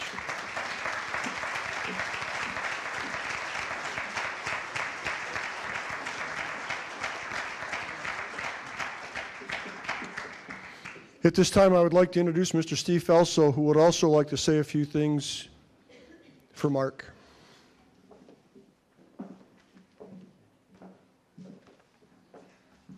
I've heard Mark talk about Senator Nozzolio for years. I never thought I'd have to follow him on stage. He is quite a commanding presence and did a great job of laying out Mark's early career. And I'm here to talk to you about what he's done since then and what really Mynderse had to do with his development and what he became the last 31 years that I've known him. Mark can be a little sarcastic at times. Obviously, some of you know him well. And he sends, now that he's retired, 6 or 7 emails a day. And one of the emails he sent me was about this event. And in that event, he sent the 2012 program. And so at first, I thought he was kidding. And then I opened up the movie. Now, he had told me that instead of going out to the movies, watch this, I'll save you the money for taking Diane out to a movie. I started watching the video, and I realized what this event means to the community and what it means to have been a graduate of Mynderse. It's a phenomenal event. I congratulate you and the Hall of Fame on the great job that you do, and I'm really thrilled to see that my friend Mark has been nominated and inducted into the Hall of Fame.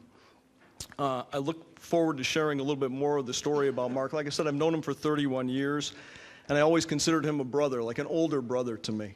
I'm the oldest in my family. Mark was the youngest in his family, so I think we both enjoyed a little bit of that role reversal that we had. He used to tell me that his dad used to tell him and his brother Jim when they went out together that if one of you gets in a fight, you better both come back bloodied and bruised because you should always have each other's back. And I can tell you for the last 31 years, Mark's always had my back and the back of all the friends that he's made along the way. And I certainly thank him for that. We've literally watched each other's families grow. 2 months after Mark hired me with Carnation Company, he and Ginny, who was at that time pregnant with Jen, were at our wedding. And we've had the pleasure of watching Jen and Jessica grow since literally the day they were born. They're a phenomenal family, and Ginny and Mark have really become role models for Diane and I, both as a couple and as parents.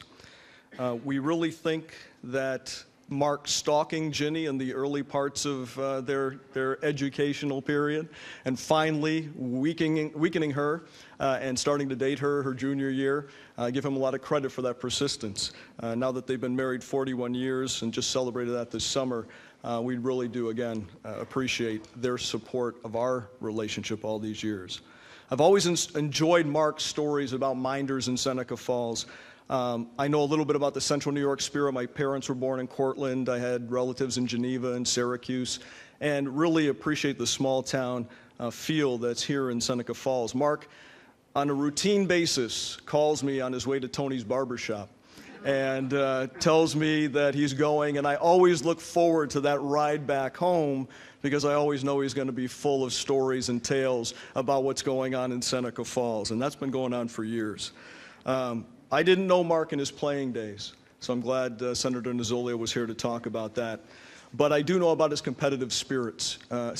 We've played golf probably 30 to 40 times over the years, and I think if you added all the scores together, we'd probably be tied.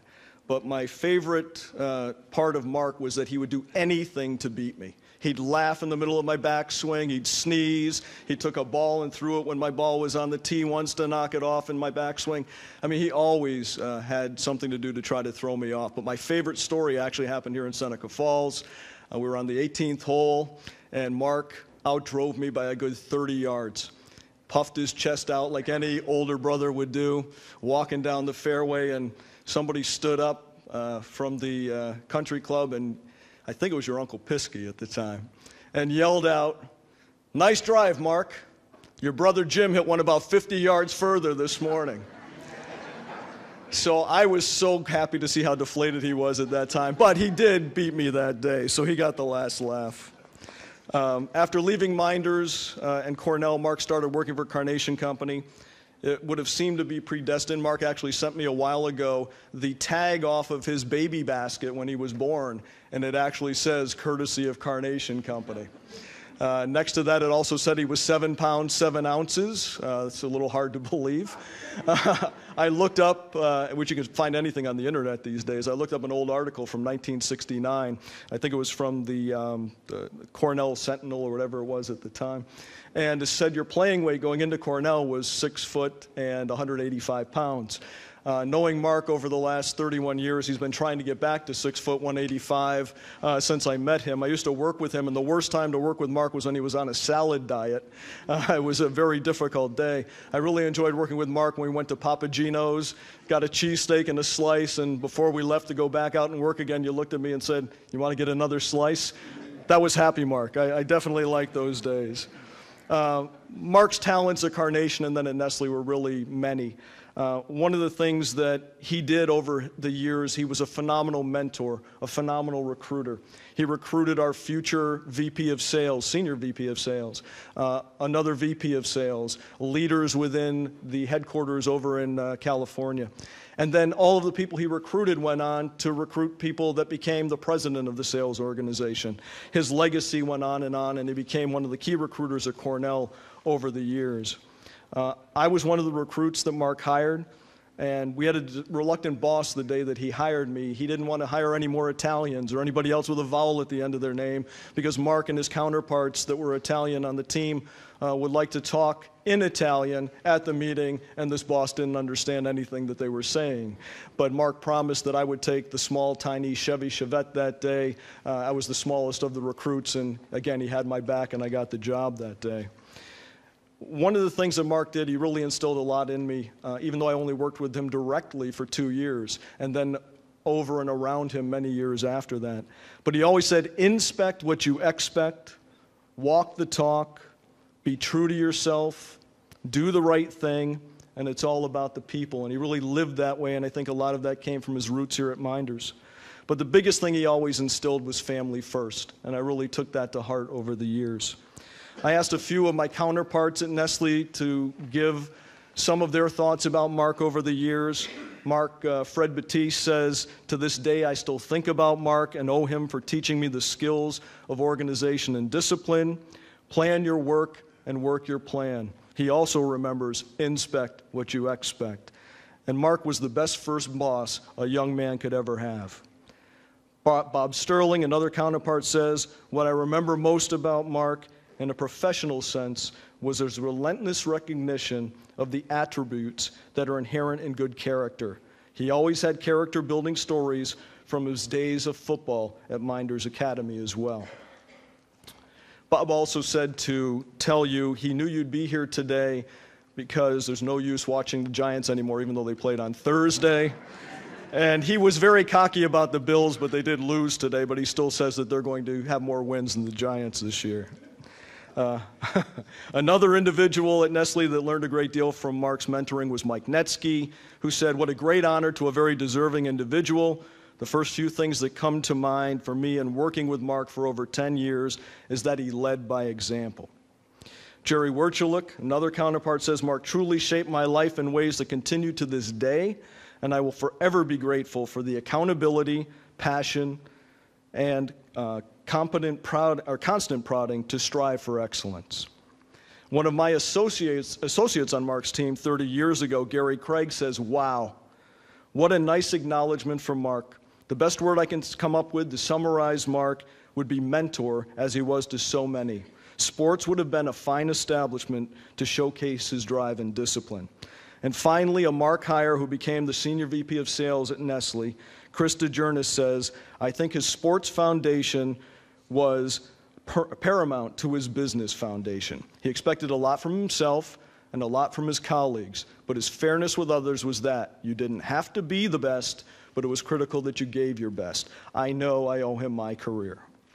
Like all of those counterparts, I owe Mark so much for all that he's done for me these last 31 years. More than all of the mentoring, I've been privileged to call Mark my friend. Except for my wife, Diane, I consider Mark to be my best friend. Apparently, even our children recognize this friendship, as Mark's daughter, Jen, recently sent a picture to my son with the caption, he was talking to me on the phone at the time, and the caption said, "The girlfriends are talking again." So I guess they recognize that friendship as well. So in closing, I want to thank the Hall of Fame Committee in Seneca Falls, and most of all, Ginny, Jess, and Jen for sharing Mark with all of us. And to Mark, my friend, my older brother, okay, my girlfriend, we've gotten to a few fights over the years, and we've both come back bloodied and bruised, and I thank you for always having my back. It's my pleasure to introduce Mark Piscatello.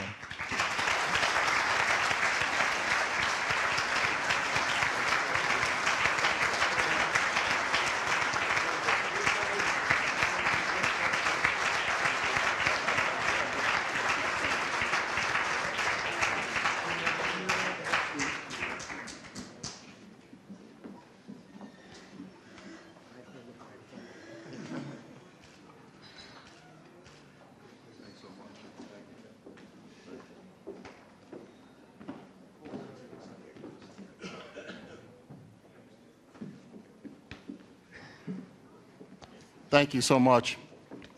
Before I go over some of my remarks, I'd like to share a story with you if I could.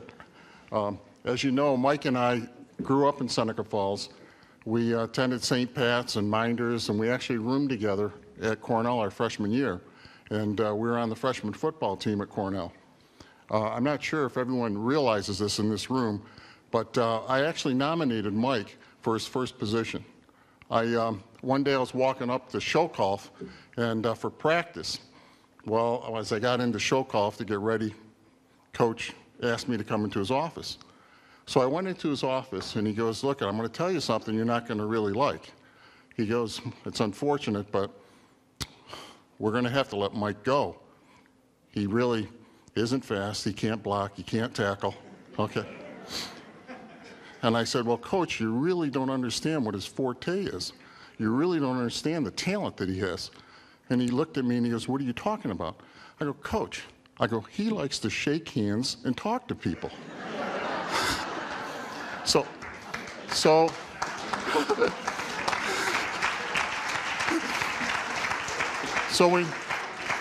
he makes him honorary co-captain.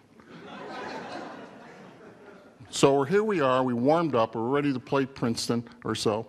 Mike's out there shaking hands, talking to the other captains, and this is dragging on. This is going on 10, 15 minutes. Next thing we see is a red flag, okay? We get penalized. We get penalized for delay of game on sportsmanlike conduct because he's hitting these guys up for a donation for his campaign. And that was probably my last time that I actually played at Cornell. At least that's my story. Thanks so much, Mike, for those kind words. And to Steve, I'll tell you what, you are the little brother I never had.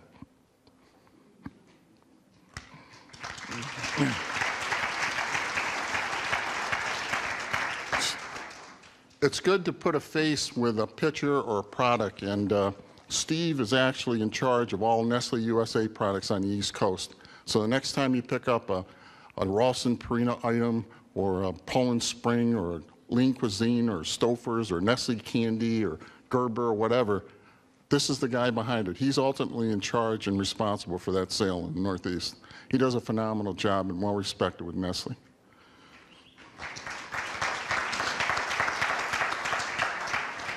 I also want to thank Brad Jones for nominating me. I mean, Brad and I, we grew up as well, a couple streets away, Brad on Chapel Street, we lived up on Ridge Street. And I really sincerely appreciate Brad, what he did in terms of nomination, because this is something that is incredible and just quite an honor, and I truly appreciate it. I must tell you that I consider myself very fortunate to have grown up in Seneca Falls. I was blessed with loving and supportive parents who wanted nothing more than give their family every opportunity to have an enjoyable life. They allowed me to attend Cornell University, even though Ivy League schools do not offer athletic scholarships, and knowingly forfeited full scholarships to several other universities. Quite a sacrifice for people of modest means. I was also blessed with a brother who allowed me to hang out with him and his buddies to virtually play up every day. I lost Jim a couple years ago, and there's not a day that goes by where I don't think of him. I was blessed with a sister who was also there for me big time, and I have to share this story with you as well. We're traveling to Boston. We're ready to play Harvard, so we're on a flight to Boston from Ithaca. And there's a person on the plane going through aisle to aisle, and he's the president of the university, Dale Corson. So as he comes to our row, I'm sitting with a couple of my buddies. He looks over, shakes my hand, and he goes, "How's Mary doing?" And I go, "Oh, she's doing well, you know, she has a family, she's enjoying life." So as he proceeds back to his seat, my buddies next to me go to me, how does he know your family?" I said, "Well, my sister, when she graduated from Mynderse, she went to Cornell. She worked for him as his secretary when he was dean of engineering school, and he became president." And of course, being the wise ass that I am, I also had to add, there's no way I'm going to flunk out of here.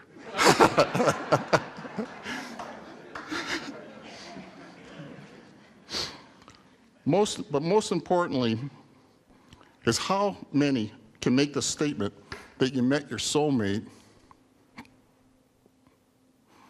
and your best friend in first grade at St. Patrick's.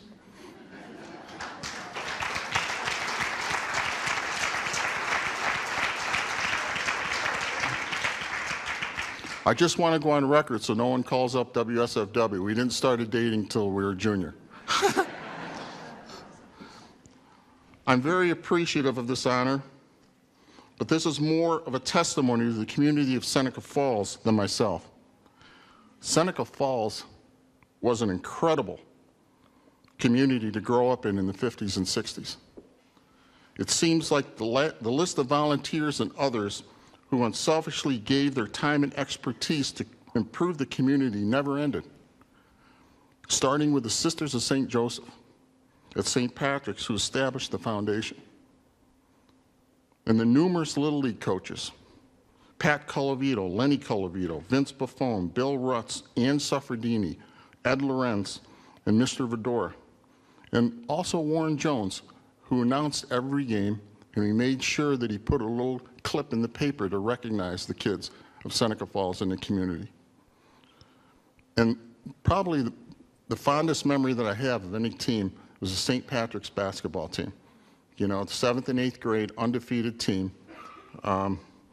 Mike was part of it, Joe Lawson part of it, the Sandronis. Al Suffredini was the coach, Nick Nettie. He was part of it in terms of his volunteering and support, and Ann Suffredini. Just an incredible experience in 7th and 8th grade to participate in this program. As far as high school, I was lucky to be at the right place at the right time, quite honestly. For whatever reason, Coach Davis selected me to develop and devote his time, energy, and vast coaching talent. His relentless focus and attention to detail and his intense physical conditioning at the time seemed extremely challenging. He was unbelievable. I look forward to the games at that time. They mentioned 51 carries. I looked forward to the games because they were a picnic compared to his practices. The things that he taught me, he was quite the running back at Syracuse University, as you well know, and the things that he taught me about being a running back are just incredible. The little details of how to improve myself as a running back. And of course, he had his incentives as well if I didn't do right. In retrospect, I never experienced someone who was as knowledgeable about the game of football and was such an effective teacher of the game as Coach Davis.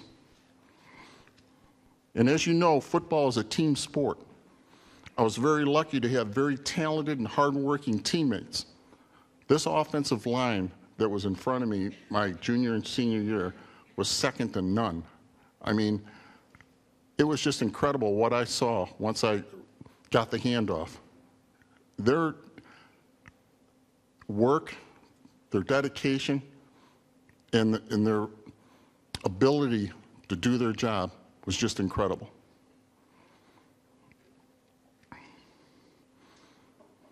And of course, having Mike as a fullback leading the way too was helpful. Because I'll tell you what, you were unbelievable, you know. You paved the way big time, and it's really appreciated. And I know, you know, being roommates, you know, at Cornell, we used to talk until the wee hours in the morning, but I really appreciate what you did for me in high school, and I appreciate being your friend.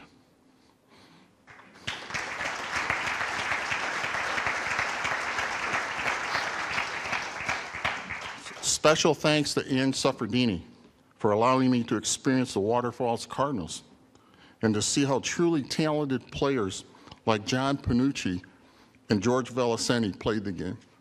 And I'll tell you what, it was enjoyable watching these guys play. I must tell you again, I have great memories of Seneca Falls and how giving, friendly, supportive the community was. Les, I can remember working for your dad in the summer and him coming down and get me for the coffee break and looking and evaluating how much I had painted that particular morning and saying with a laugh of his, "I've seen you on the ball field. I know you can move faster than that." What a gentleman. Of Coach Abe Myers, who was our JV coach, who wasn't happy the way we were missing tackles, so this one day he decided to suit up in full gear and be the running back, and in doing so, created the pilot for the movie The Gladiator. He left a trail of bodies that you couldn't believe from the would-be tacklers as he ran down the field. Also like to recognize Mr. Jiggs Petrucci. I can recall him cutting the corner, I think it was the old hole number 7, and like a machine, always landed on the green. I think someone told me recently, too, that Mr. Petrucci has 9 holes in 1. That's incredible.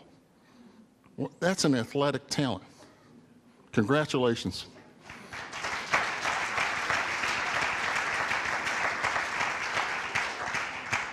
No matter where I was over the past 45 years, it seems that Seneca Falls was never too far away and always ready to help. And I'm so glad that Coach Velaseni is here today.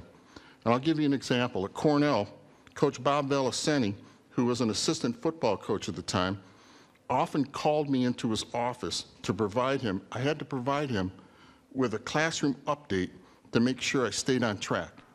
There was no escape. I mean, he told me, shut the door, we're going to sit and talk. And he knew that I was BSing him. And he told me that there's no way I'm going to let you fail.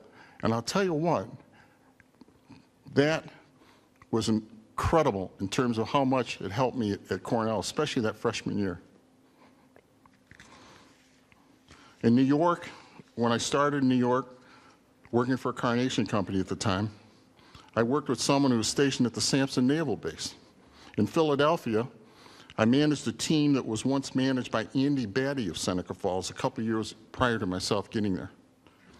In Syracuse, when Ginny and I were deciding where to live, and so we went around to different schools, and this one school in particular, we went in and spoke to this principal, and lo and behold, as we were speaking with the principal, we learned that his name was Palumbo, and he was from Seneca Falls, and he lived on Pleasant Street across from Fran Parada, my best friend at the time here in Seneca Falls. You talk about a small world. And recently in Greenville, South Carolina, where my daughter Jennifer lives, seeing Bonnet cars on the highway and attending It's a Wonderful Life play in Greenville last December. June 13th this past year was a very memorable day for me, very special day. It started out at Ginny's doctor's appointment, where they're getting a clean bill of health after 10 years of her ordeal. Then celebrating our daughter Jessica's birthday on June 13th. And then when I finally got home, opening up the letter from the Mynderse Athletic Hall of Fame Committee informing me of my selection. Quite a day. In closing, to be inducted in the Mynderse Athletic Hall of Fame is an honor I will never forget and forever cherish and be grateful for. I'm very fortunate, and I want to thank Seneca Falls very much. Thank you.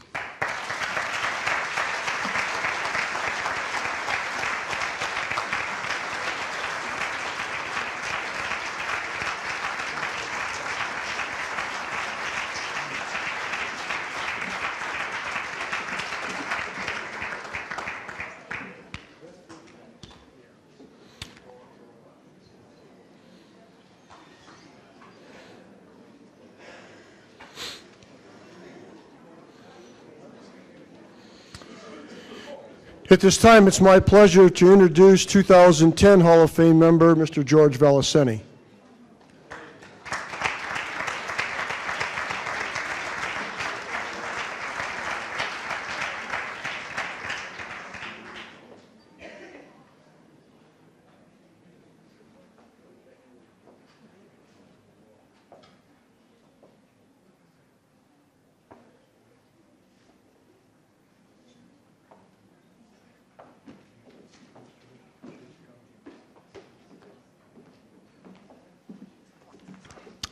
Thank you very much, Mr. Ferrara, Principal Ferrara. Congratulations to all the inductees. The honors, the spectacular achievements are outstanding, well-deserved, and carrying honor to not only Mynderse Academy but Seneca Falls is something that's very special to me as well, so I congratulate you. Mark, I understand that you indicated that the kindergarten was the key time. I also went to St. Patrick's, and quite honestly, instead of noticing there were ladies, we were fighting to get to the sandbox, so I'm not sure if you were way ahead of your time or not. I get the opportunity to introduce a very close friend and teammate for years. It says here in the first sentence of his bio that for those fortunate enough to know him and to have seen him play, I've had the honest privilege to do both. Les Robinson and I are very good friends, and we've been for a long time. I've had the privilege to play next to him for many years. It was an honor for me, and it certainly was a enjoyable kind of experience because I found no one as competitive in the world of sports on and off the field as he was. I know there was reference to his mom and dad earlier, and probably one of the finest people and family that I've ever met, without question. And he was a fine man and certainly worked at the school during our time there. I met Les the first time, it was Little League, actually. I think he had just come to town, and we happened to get on the same team, Elks. There were 4 teams there, and Les came walking up the driveway one day, and I was a new member, never had met him before, met him, and that started a friendship that lasted very closely for the last 7 or 8 years together. I believe, without question, probably one of the greatest all-time athletes in all the sports ever to participate at Mynderse Academy. All league, all sectional, all state, and pretty much basketball, football, and baseball. Outstanding running back, tremendous basketball player, and a great catcher. I was a left-handed pitcher. There were days that I didn't get everybody out. There were days when I didn't get very many people out. Les was very kind. I was having difficulty one day. So he sort of strolls out in his West Way and he says, George, he says, I think the coach is going to come out and take you out. I says, why? He said, well, I don't know, things aren't going well. He says, I think he's going to take you out. I said, but Les, I'm not tired. He said, I know, but the outfielders are.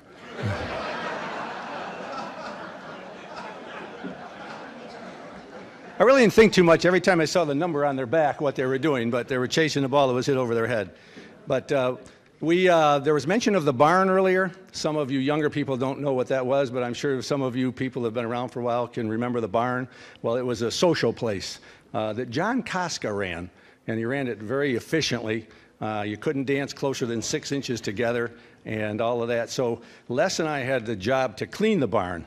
And particularly, there were several jobs we had around the community during that time, but we spent most of our time devising some sort of a game, hitting a ping pong ball with a paddle or a racket or something like that, as well as taking care of the Little League field one day. That was our summer job, and we spent more time playing home run derby than we did actually taking care of the field. Probably got fired at a certain time, but I wasn't quite sure exactly when that was.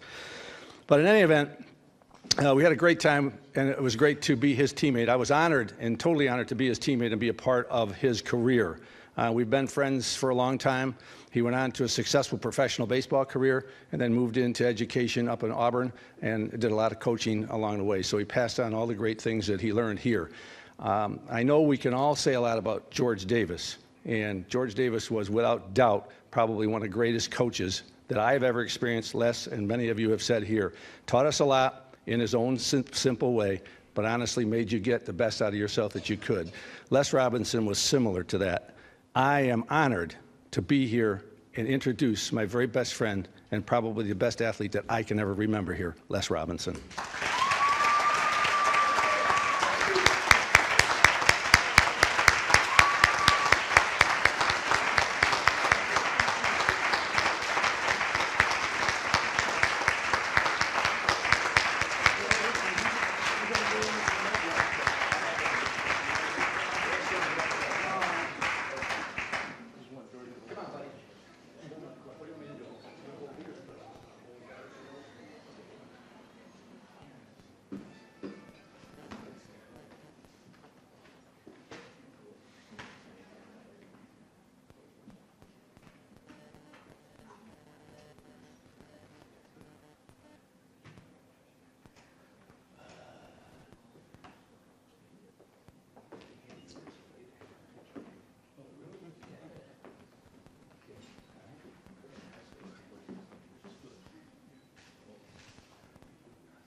Oh, wow. Good evening. Somebody come up here and pinch me right now. Thank you, Mr. Farrar. My good buddy George. Oh, this is awesome. To the committee, all the selection committee, people who voted for me to be in this Hall of Fame. I don't know how you came up with it. My idea, I didn't write anything down. I'm going to show you. And I just remembered sitting in the table in there that I was supposed to mention teammates and coaches, so that's what's on here. I'm going to take you on a little journey. In the early 50s, my mom and dad came to a little town called King Ferry. Dad had been doing this quite a while. Well, the last time up, he got tired of traveling on the road, staying up here during the summer, going back, being with Mom, my two sisters, and myself during the winter. So one year he decided we're not going back. And that's how I ended up in New York State. Quite an experience, because my first school I went to was King Ferry Central School. Excuse me. Didn't know anything about big schools. It was a big school compared to where I was in Georgia. Didn't know anything about people. Didn't even know that there were different kinds of people, and please take that kindly. Didn't know nothing about it. Went home afraid the first day and talking to Mom and Dad. And Mom said, Junior, that's what they call me.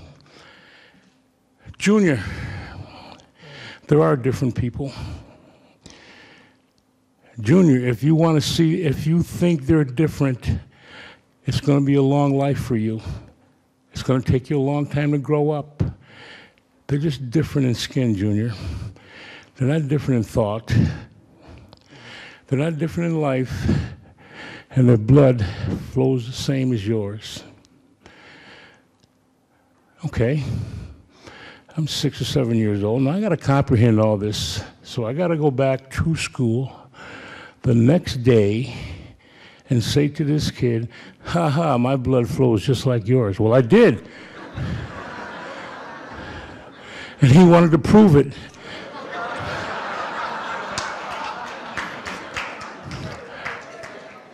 Well, you gain friendships. You know, I gained some buddies, you know, Dougie Haynes and Chauncey Bush and stuff, and they're athletes. They're exposed to this stuff. I wasn't exposed too much. Dougie Haynes, besides George, is probably one of the best friends I got. When Doug and I stay in touch with each other. He came to me one day and he says, "Here, take this home to your father." I says, "Well, what is it?" He says, it's a form to play Little League." And I said, "What the hell is, no, excuse me." That was back in the 50s. We didn't say that. I said, "What is Little League?" And he said, "Baseball." It's just baseball, like, you know, baseball, like you see on TV. I've never seen a TV before. How the hell am I supposed to know what's on TV?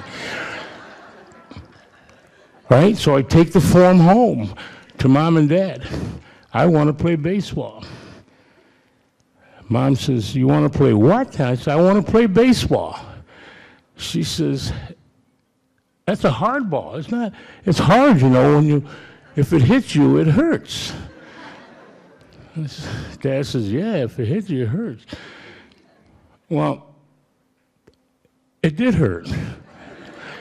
But my father, being the kind of guy he was, and thank you for appreciating him here at Mynderse Academy, being the kind of guy that he was, he started working with me. He was sort of an athlete himself. He'd teach me, throw to me. He taught me how to catch, you know. He taught me the game of baseball, and that's all I could do. That's all I wanted to do was just play baseball. Made the Little League team and caught every game. If they didn't take, if they took me out, I would cry, and they put me back in because they didn't want to see me cry. Moved to a little town called Genoa, New York, and didn't do much there. Just had a big hill that you could slide down in the wintertime. Did a lot of that, crushed my face a couple of times, you know.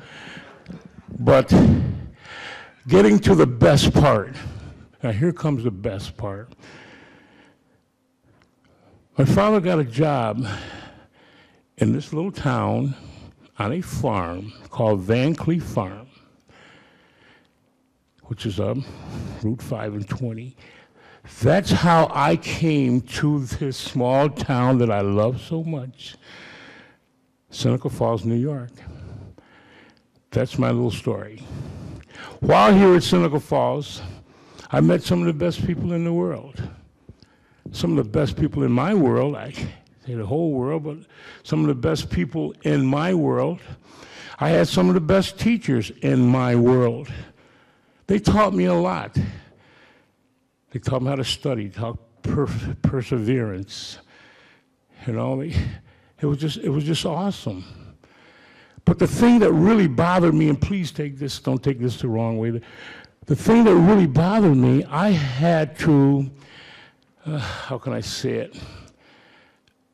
I was the only one.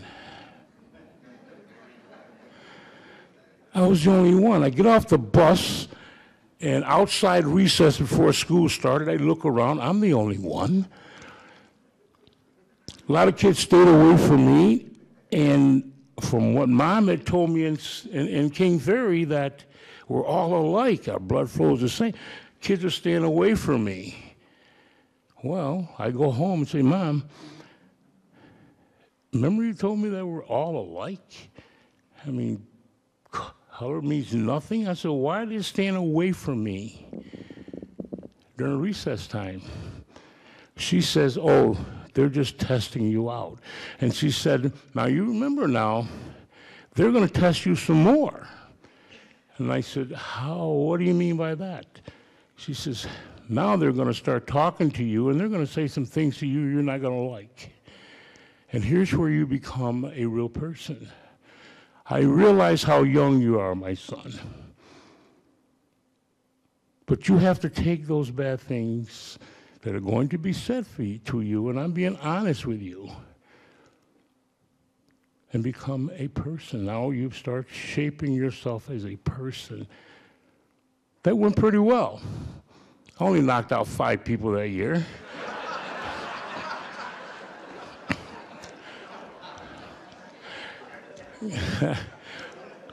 Again, here comes the paper. Les, you want to play baseball? You're going to go out for JV baseball, Valley, my first guy. Go out for JV. Well, jeepers, I've just beat up 5 guys on a playground. I don't want to beat up my whole team either. You know, yes, and what a success that was. Okay? I got a chance to start becoming myself. I'm not saying the classroom didn't mold me. I'm not saying that at all. And I listened to a lot of guys, Mark, other guys, you know. I had classroom me too, but it just seemed like my life was geared to sports first. And what I got from sports, I could bring it back to my life and still be comfortable and still be able to teach and still be able to show. That's the way I did it. I have never been the one, and you can ask a lot of my friends, that took accolades, praise, easily. You know, it took... Well, yeah, I don't know. You probably all have been, but I haven't been to a high school reunion yet. It took John Capacci and Rod Verkey to come to my office at Kiwi Community College and practically hand-tie me to be here tonight. Because you guys are giving me an award for something that I loved to do, which made me a better man. And to me, that doesn't, well, I guess it does make a little bit of sense, but to me, it doesn't make a hell of a lot of sense. You know? Seneca Falls, New York was a great place. I'm so happy that Mom and Dad chose Seneca Falls. I really am, because the things that happened to me in my life, the things I've learned from Seneca Falls, I don't think I could have learned anywhere else. I got a story. You know, Mom was talking about different and stuff. Well, I went to Delaware State. I played baseball and basketball there. The basketball team, during Christmas vacation, they used Christmas vacation for their southern tour. So the teams are the further south than we were. That's when we went to play them during Christmas vacation. So I never came home for Christmas. This is toward the end of the 50s, the early 60s. And I'd been reading about this, and people have been telling me all this. There's separate bathrooms here and separate bathrooms. I never knew that. I didn't believe it. I just thought somebody just put it in a newspaper. I didn't believe it until I saw it. And after I saw it, that taught me a lesson. That taught me a lesson that would form my life, how I wanted to be to people, how I wanted to teach people. I'm not trying to sing you a song and dance here, and I'm not trying to give you a big old parable or anything.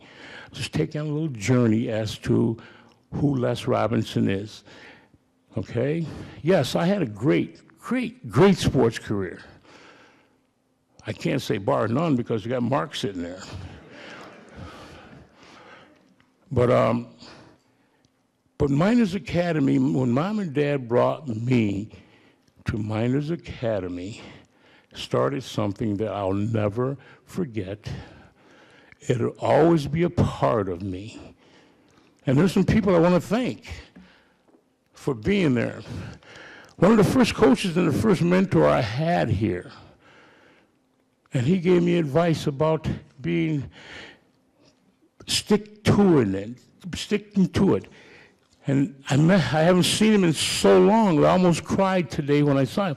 Coach Bill Nelson, he's here today. Thanks, Coach.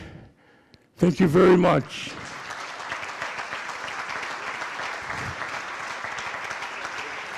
You've heard him. Thanks, Coach. Thank you. My very first coach, he threw a basketball out and he said, if you can pick it up and dribble it, you can play. George Davis, you've heard several George Davis stories here today. And he was. George, I've never called him George before in my life. Coach, and he was a stickler for everything. You know, he was a great mentor. He was tough. He taught you life lessons. This guy will come in the middle of November. He'd come to practice with a T-shirt on. That's supposed to make us tough? He caught a cold. I didn't. You know? But that's the way it was. You learn from that. I became tough. I became a competitor. Okay? I got another football story. I made the JV team. And I forget who the coach was. But anyway, oh yeah, Ray Bullis. So he needed a quarterback. So he looks at my hands. And he says, oh, wow, God, he's got big hands. He's going to play quarterback. Wow. I didn't know what I was going to play, really.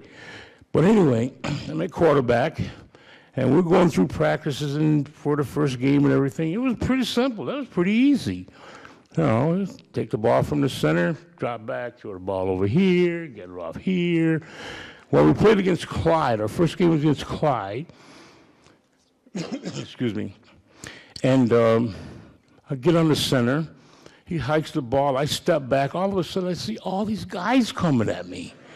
I mean, they're coming at me. What am I supposed to do? Throw it over here or hand it off here? No, I'm going to run. So I ran that way. I ran that way, I ran that way, I ran that way. When they tackled me, the ball was right where it would started. I ran 40 yards and gained nothing. The next week, I was a halfback.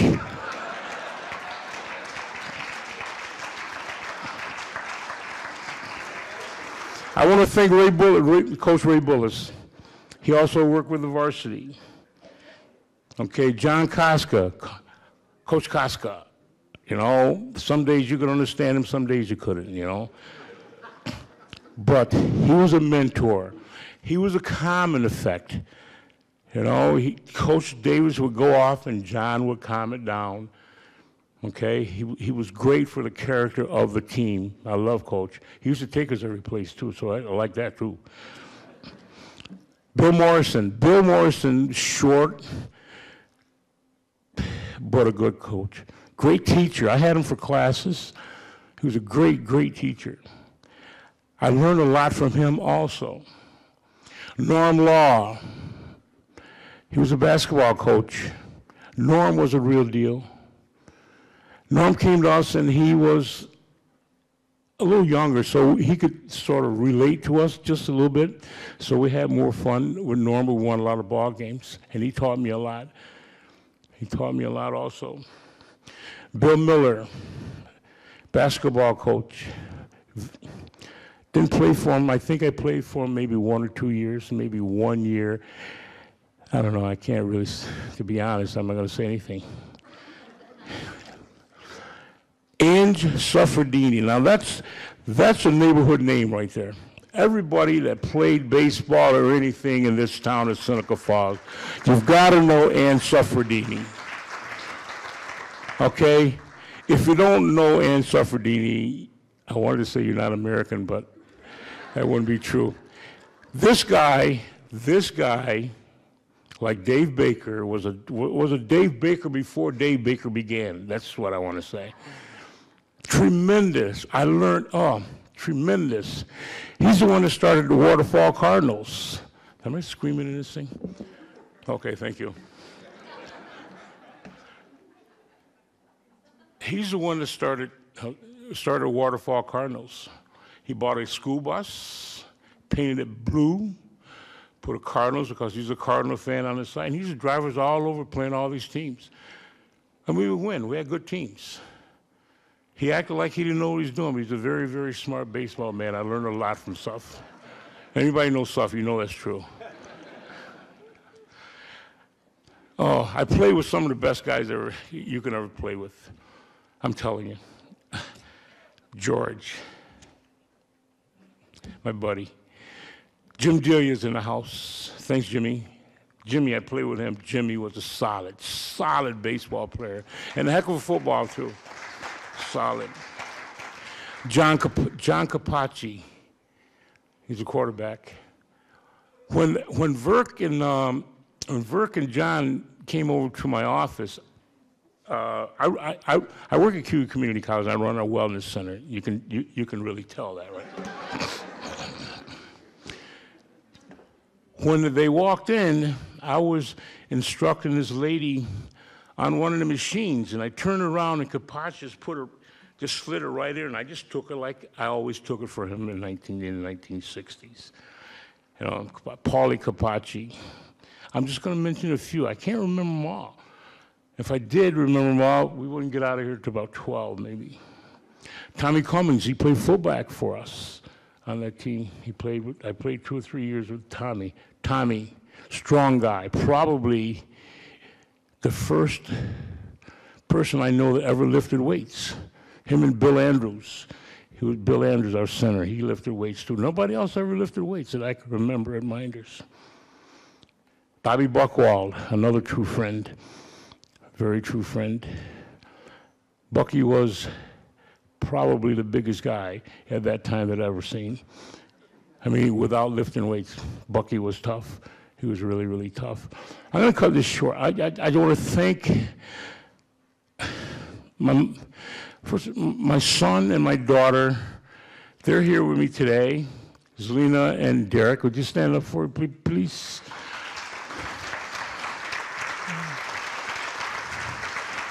I've got my 11-year-old grandson with me, Ryan.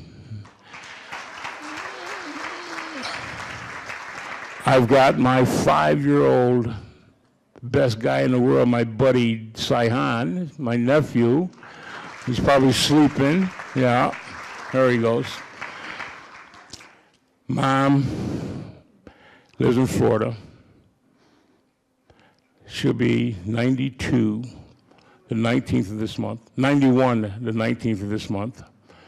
Okay, so she can't be here. Dad passed away 8 years ago. I want to tell you that those two people, they had nothing. Dad worked on a farm. Mom worked in the motel across the street. They did everything right, people.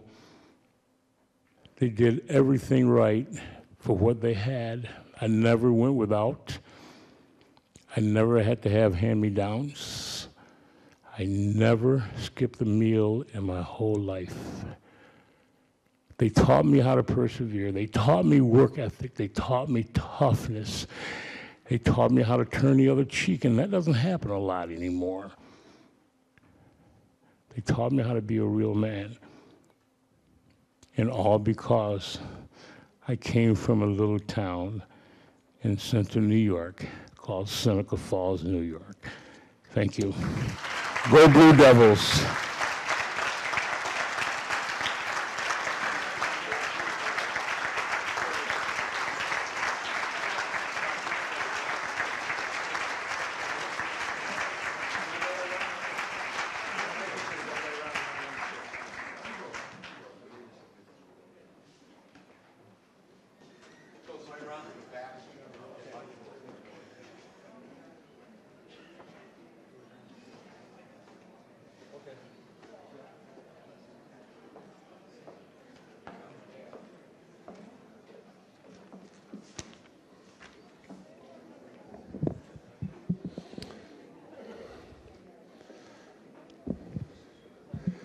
Good luck, Harry, and good luck, Rod.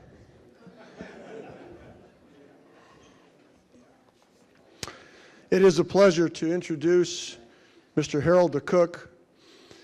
Harold is going to talk about our last individual inductee, Mr. Rod Verkey.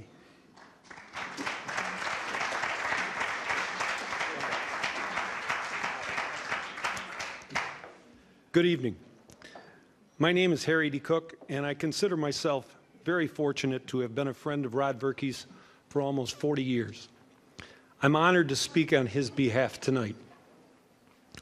Rod's whole life has been about athletics. First as an athlete himself in high school, college, and the pros, then as a coach, PE teacher, and athletic director, then as a father traveling all over watching his 3 sons play, and now as a grandfather watching his grandchildren. My wife Carol says it warms her heart to know that Rod is spending his golden years watching girls soccer and cheerleading. I'd like to begin by giving a little background information about Rod. Rod graduated from Mynderse Academy in Seneca Falls in 1964. While in high school, he was named to the All-State team in football and was selected as the outstanding senior athlete. Rod then went on to Cortland, where he played football and basketball. While at Cortland, Rod set the following records: most passes caught in a single game, most yards receiving in a single game, most pass receptions in a season, and most touchdown receptions in a season. He was Cortland's first ever All-American, and he was named Athlete of the Year at Cortland in 1967. In 2004, Rod was inducted into the Cortland Hall of Fame. After graduating, Rod went to the NFL in 1969. He played for the Atlanta Falcons and the Buffalo Bills. After playing in the NFL, Rod started his teaching career. He taught in Cazenovia, Union Springs, and South Seneca before coming to Lyons in 1974. Verk started as a PE teacher and basketball coach at Lyons. As varsity basketball coach, Rod's teams won 3 Section 5 titles and 1 New York State title. His teams posted 129 wins and 28 losses. Rod was selected Coach of the Year by Section 5 3 times. As a PE teacher, Rod always strived to make PE enjoyable for all his students, not just the gifted athletes. The students respected Mr. Verkey and enjoyed having him as a teacher. His 2-month Love Boat unit and pickleball tournaments are still legend at LCS. After Richard Blackwell retired, Rod took over as athletic director. Under Rod's leadership, Lions enjoyed many successful seasons in a variety of sports. He provided solid advice and always gave his coaches the support they needed to be successful. In 2001, Chapter 5 selected Rod as Athletic Director of the Year for his many contributions to athletics, not only Lions, but for all of Section 5. He was inducted into the Section 5 Football Hall of Fame in 2002 and the Basketball Hall of Fame in 2012. Rod continues to be active in Section 5 athletics, serving in many different capacities. He was an original member of the Lions Hall of Fame Committee, and he was instrumental in the formation of the Mynderse Hall of Fame. Rod is honest, dedicated, and best of all, easy to work with. His sense of humor added a lot to our lunch times, faculty meetings, and just everyday work. Rod makes people laugh. He made our building a much more enjoyable place to work. However, when faced with difficult situations, whether it be eligibility, an irate student or parent, or a hard-headed coach, you could always count on Rod Verkey to, first of all, do what was right, and second of all, to take responsibility for his decision. Rod is a man I respect and admire for many reasons. He's a leader. He's a good friend. He's a dedicated son, father, grandfather, and husband. He believes in working hard to reach his goals. He's a team player, always working for the good of all, whether it's on the playing field, in the classroom, at camp, or on the paint crew. Rod, I have a few messages from some of your friends. Matt Barr said, Rod is a coach's coach. He cares about athletes, coaches, and community. From Zach Young, Rod made me feel welcome when I came to Lions. I greatly respect him, and he's someone I know I can go for advice anytime.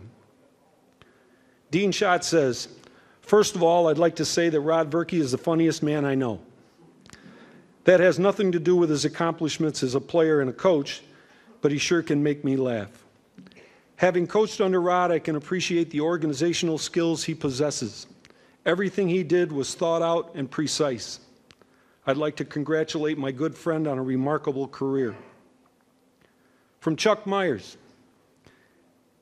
Chuck said, we worked back to back in the same office for 22 years and we never had an argument. I didn't know him during his playing days, but after observing Rod's intensity as an AD and a coach, it's no surprise to me that he's being inducted into the Mynderse Hall of Fame. Chuck had some more stuff to say, but I can't repeat it here. And lastly, Mike French. Mike said simply, Rod Verke is top shelf. I think Frenchie summed it up pretty well. Rod Verke has had a significant impact on athletics in Seneca Falls, Cortland, Lions, and Section 5. I'm sure that you will all agree that Rod has brought great honor to himself, his family, his school, and his community. Rod, congratulations on your induction into the Mynderse Hall of Fame, an honor you certainly deserve.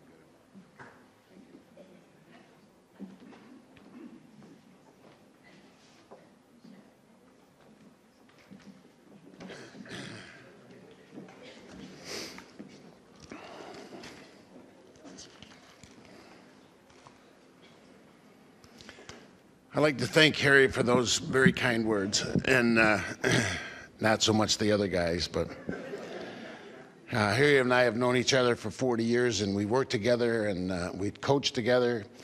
I worked for him. He was my principal. He worked for me. He was a coach under me as athletic director, and they don't come any better. I don't know about you people, but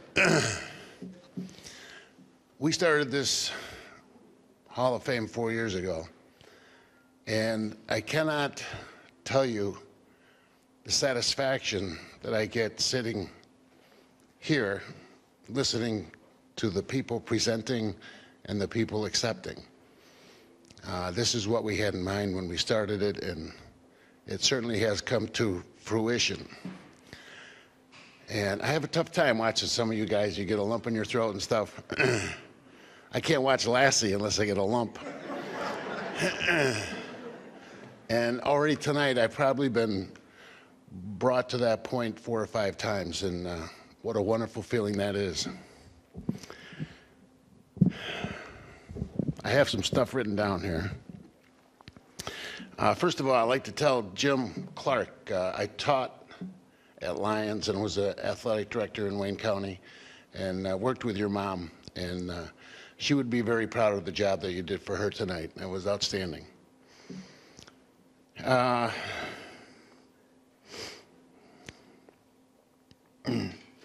Mr. Marshall, I thank you also. I used to go to the barn, and I really appreciated that stuff, and I went to Cortland.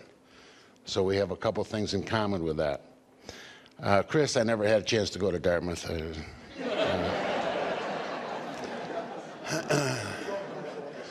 Larry, I was amazed. You did something with that phone. I can't send a text message, and you're playing stuff on the phone, which is amazing. And I liked your quote from Coach Davis. But the only quote that he gave us was, "I'm with you guys, win or tie." And then we tied one. And that was out of the vocabulary. That was no good. And Mark, as far as the company goes, I recommend the Nestle's candy bars. They were my favorite. And Les, is he still? Les in the back there. Les, sit down. You got crutches. Sit down. It was such a joy. I haven't seen him in a long time, and we wanted to go over and talk to him. He was kind of negligent in getting some stuff into the Hall of Fame as far as his stats and things that he had done. And John and I really kind of had to prod him a little bit, but I'm so glad we did. And I'm so glad that you were here tonight, and I was glad to meet your family. Okay. Congratulations to all the other inductees. It's another outstanding class. And when I say that, you can't believe how truthful that is. Every year that we've had this, the presenters and stuff have been so honest and so significantly moved by Seneca Falls and Mynderse Academy that it puts all the damn work that this committee has to do in perspective and really is worth rewarding. The committee is the best. I don't care where you go or what you do or what you have served on. This committee, with the stuff that they do with the video, like you saw at the beginning, the programs, all the stuff, the research that goes into it, they are absolutely the best bunch of people that I've ever worked with. Outstanding. I'd like to thank my mom and dad for instilling in me a desire to do my best. My dad passed away a couple years ago, but I'm sure that he's watching tonight. And my mom is sitting right there next to my sister, and to tell you the truth, she's the reason that I'm getting into this thing. When I started this, or we started this organization, I really had no desire to be in myself. I felt much better about other people getting in. And then Mr. Ferrara said last year, you know, your mom's getting older. She's not going to be around forever, and I would imagine she would like to see you get in the Hall of Fame. So I thought about that, and that was good advice. So I'm glad he did it. I'm glad you're here tonight, Mom. If there was a Hall of Fame for moms, you'd be in the first class.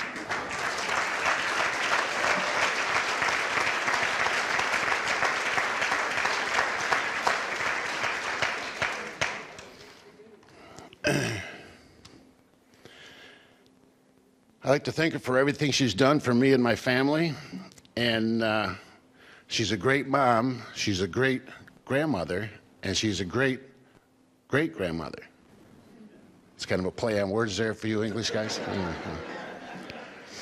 But you don't want to play her against her in a game of cards, because she'll whip you. I'd also like to thank my Uncle Don, Aunt Valerie, and Eric for coming tonight. They travel all over. They came to Duke's stag party. We had a thing a couple weeks ago in Lyons for one of my uncles and another brother and sister to my mom. And I appreciate all the stuff that you guys have done. Thanks to my wife, Charlene. We have been on this journey together for 45 years, and it's been quite an experience. We've been a lot of places, done a lot of things, and I can't imagine doing it without her. So thanks to you all.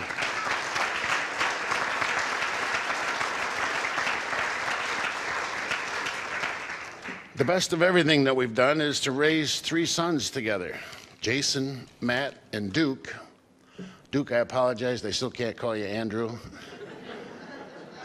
They're all here tonight, and I appreciate them being here. They were all good students, all good athletes, and they're even better people. We appreciate what you have done, but really are proud of what you have become. And thanks for bringing Jody and Kimmy into our family also. We appreciate that very much.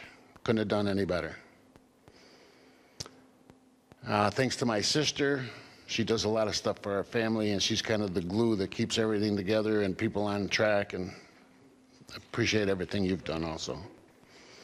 I've been very fortunate to experience many rewarding moments in my life, but without a doubt, this is one of the absolute best.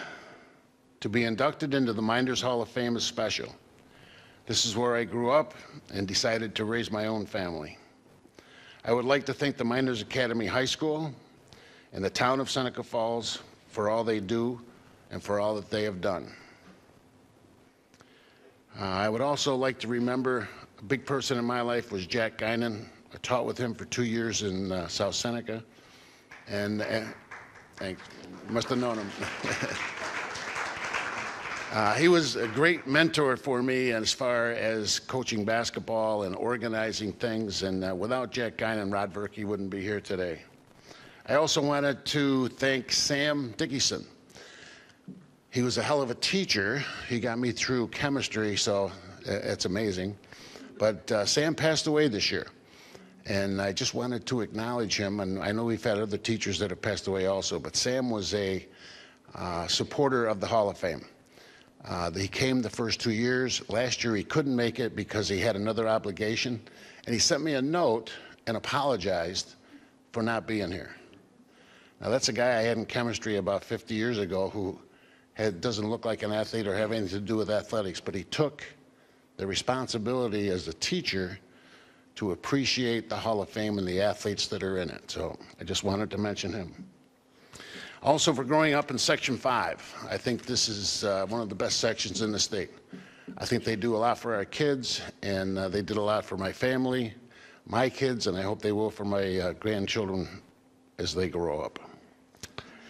I'd like to thank Lyons High School for taking a chance on me 40 years ago, and for my friends there and the faculty and the student from Lyons. 2 years ago, one of the teams I coached at Lyons got into the Hall of Fame, and I received this note from one of the players. It's an old axiom among teachers and coaches that if you have helped even one student along the way, then all of the time and effort that you put in has been worth it. And I'd like to read you that letter right now.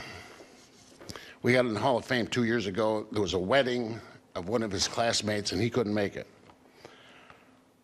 So I got this. I've been living in North Carolina for the last 20 years, along with my wife and 3 children. Our oldest daughter graduated from Appalachian State University and just moved to San Francisco. Our youngest daughter is a senior at the University of North Carolina at Chapel Hill, and our son is a junior in high school. Coach Verke, I really want to thank you for coaching me during high school. You were a fantastic role model, especially since my father passed away when I was young and I needed a male role model in my life. I've coached my son's basketball and baseball teams, and I catch myself using things that you taught me back in high school. Parents have complimented me on my demeanor on the bench, and I tell them that's how my high school coach acted. I would always tell players that they play the game the way you practice, which is one of your favorite sayings. I really appreciate the positive influence you had on numerous students in Lyons High School. God bless you and your family, and tell everyone at the induction ceremony that I said hello. So if this is the one person that I've helped along the way, I've had a successful career. Thank you to the committee, and thank you to the people.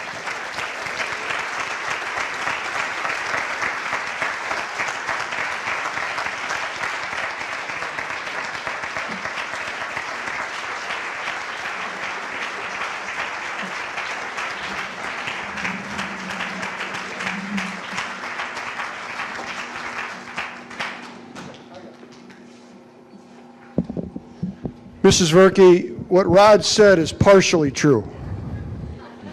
Okay? I did think he should have been in, and I don't think there's anybody in this room that Rod should have been in the first class, and he wasn't, only because that's of his choice. And I did say that Mom would love to see it. That's all I said. Not getting older, not never going to be here, so don't hit me or yell at me. At this time, before we talk about this team that's coming into the Hall of Fame, we would like to have you see this little short clip. And a real special thanks to Mr. Novak, because he got a call, I think, yesterday morning or maybe even last night that, geez, Rod, we really appreciate doing this, but any chance you could change the music to what you have it for? Because we had this song when we played and everything. Ted spent about 6 hours late last night and early this morning just to accommodate the request. And I won't even mention Mike Ferrara's name for putting that in there.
Rod, we have to get those plaques all fixed again.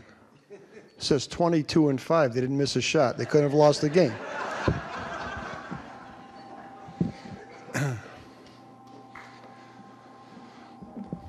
As you've all heard tonight, there have been a lot of coaches that have been very successful at Mynderse Academy. I've had the pleasure to know Coach Davis, Coach Law, Rod Verke, to name a few, Coach Nicholson, but certainly up there with them, and yes, I'm bragging, and yes, I'm prejudiced, but it's my pleasure to introduce my brother, Mike Ferrara.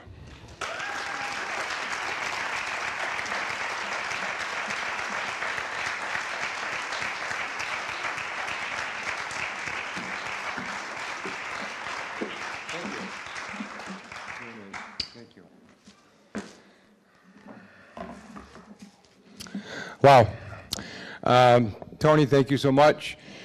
I'd like to, first of all, thank the committee who, as Rod has said, and a lot of people said, do a great job, but I think they need to stand up so people see who they are, and thank them from the bottom of our heart that they keep this Hall of Fame going, and the opportunity for so many people to come back to Seneca Falls where we all started and where it all became part of our history and our legacy. So I'd like those committee members to please stand up. Lisa and John, please. Tony, Rod, Liz, Ted. I know John Capacci's not here tonight. Pete. Congratulations, and on behalf of all the people that are in the Hall of Fame and all the spectators tonight, we really appreciate you. Unbelievable class, as Rod said. To be part of the 94 team, to be part of this class is just amazing. Rod Verke, you know, Larry Justy, Mark Piscatelli, my God, what a group of people to be into the Hall of Fame, going in with girls. You're very fortunate to have shared a stage with them tonight.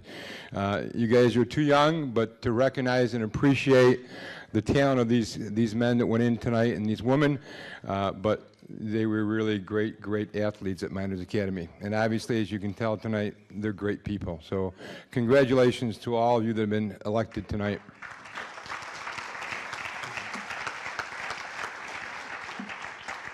I'd like to recognize a couple people tonight that are here also. Obviously, my wife, Fran, is here.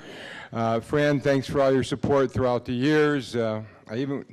She was my scorekeeper all those years. I even went back into coaching last year. I coached JV boys at Waterloo last year, and Fran helped me out with keeping score a couple times, even last year. So, Fran, thank you so much. And I had two really good assistant coaches, and that last game, well, the semifinal games against the team we beat, West Hill, in the semifinals at Queensbury to move on to the state finals, it was a close game the whole day, the whole night. We finally pulled it off, but throughout the sectionals, I always had assistant coaches, so I want to recognize my two favorite loved assistant coach. I'd like to recognize my brother David, who's an assistant coach for me, and my brother Tony, who was always my assistant coach.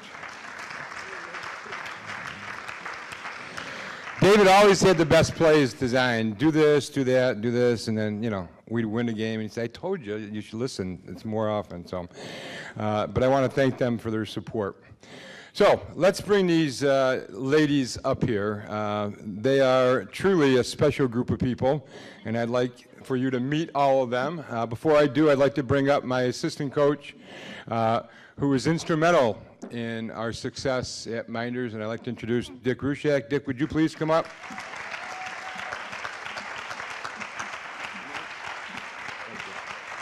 going to call Dave Baker up. He's not having a flat.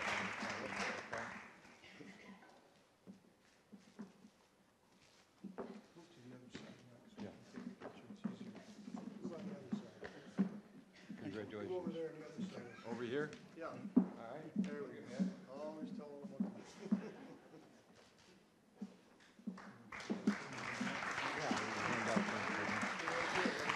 And even though he really wasn't, he didn't get paid, but we talked about one of tonight's honorees going into the Hall of Fame.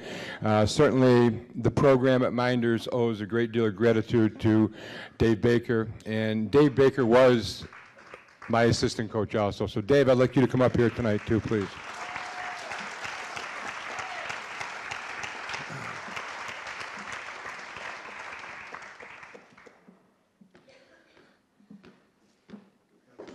Congratulations. Thank you. I'd like to bring up our seniors for that year. We had 4 seniors.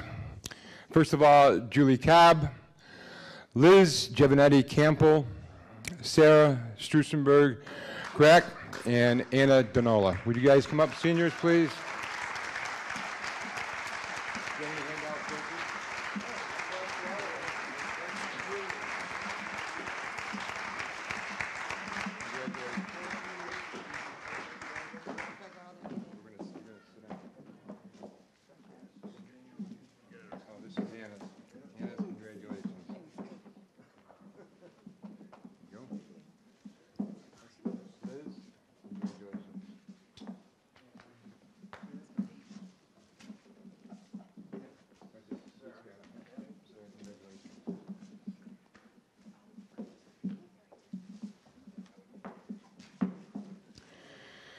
I'd also like to introduce our 2 juniors tonight. We have Jody Dactour Verke and Emily Ryan Marco. Jody, Emily.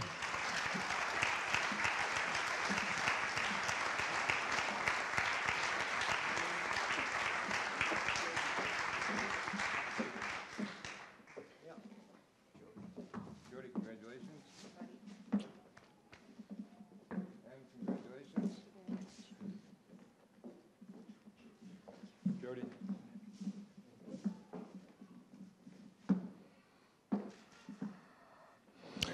We had 1 sophomore on this team, and I'd like to introduce it now, Carrie Parker Larry. Carrie.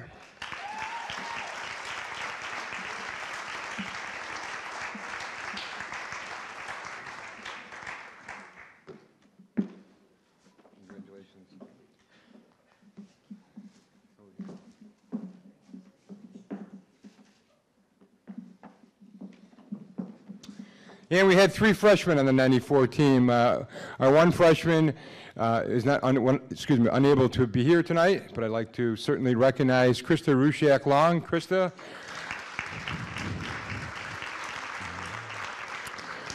And our other 2 freshmen, Aaron Bastian Panic and Megan Stamberski Weston. Girls.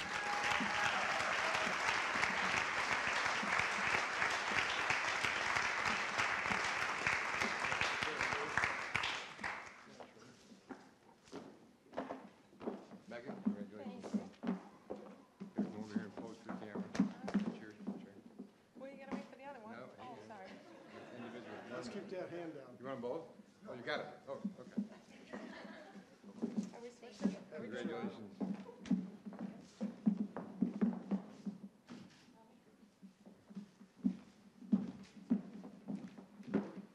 Ladies and gentlemen, I introduce to you the 1994 girls basketball team.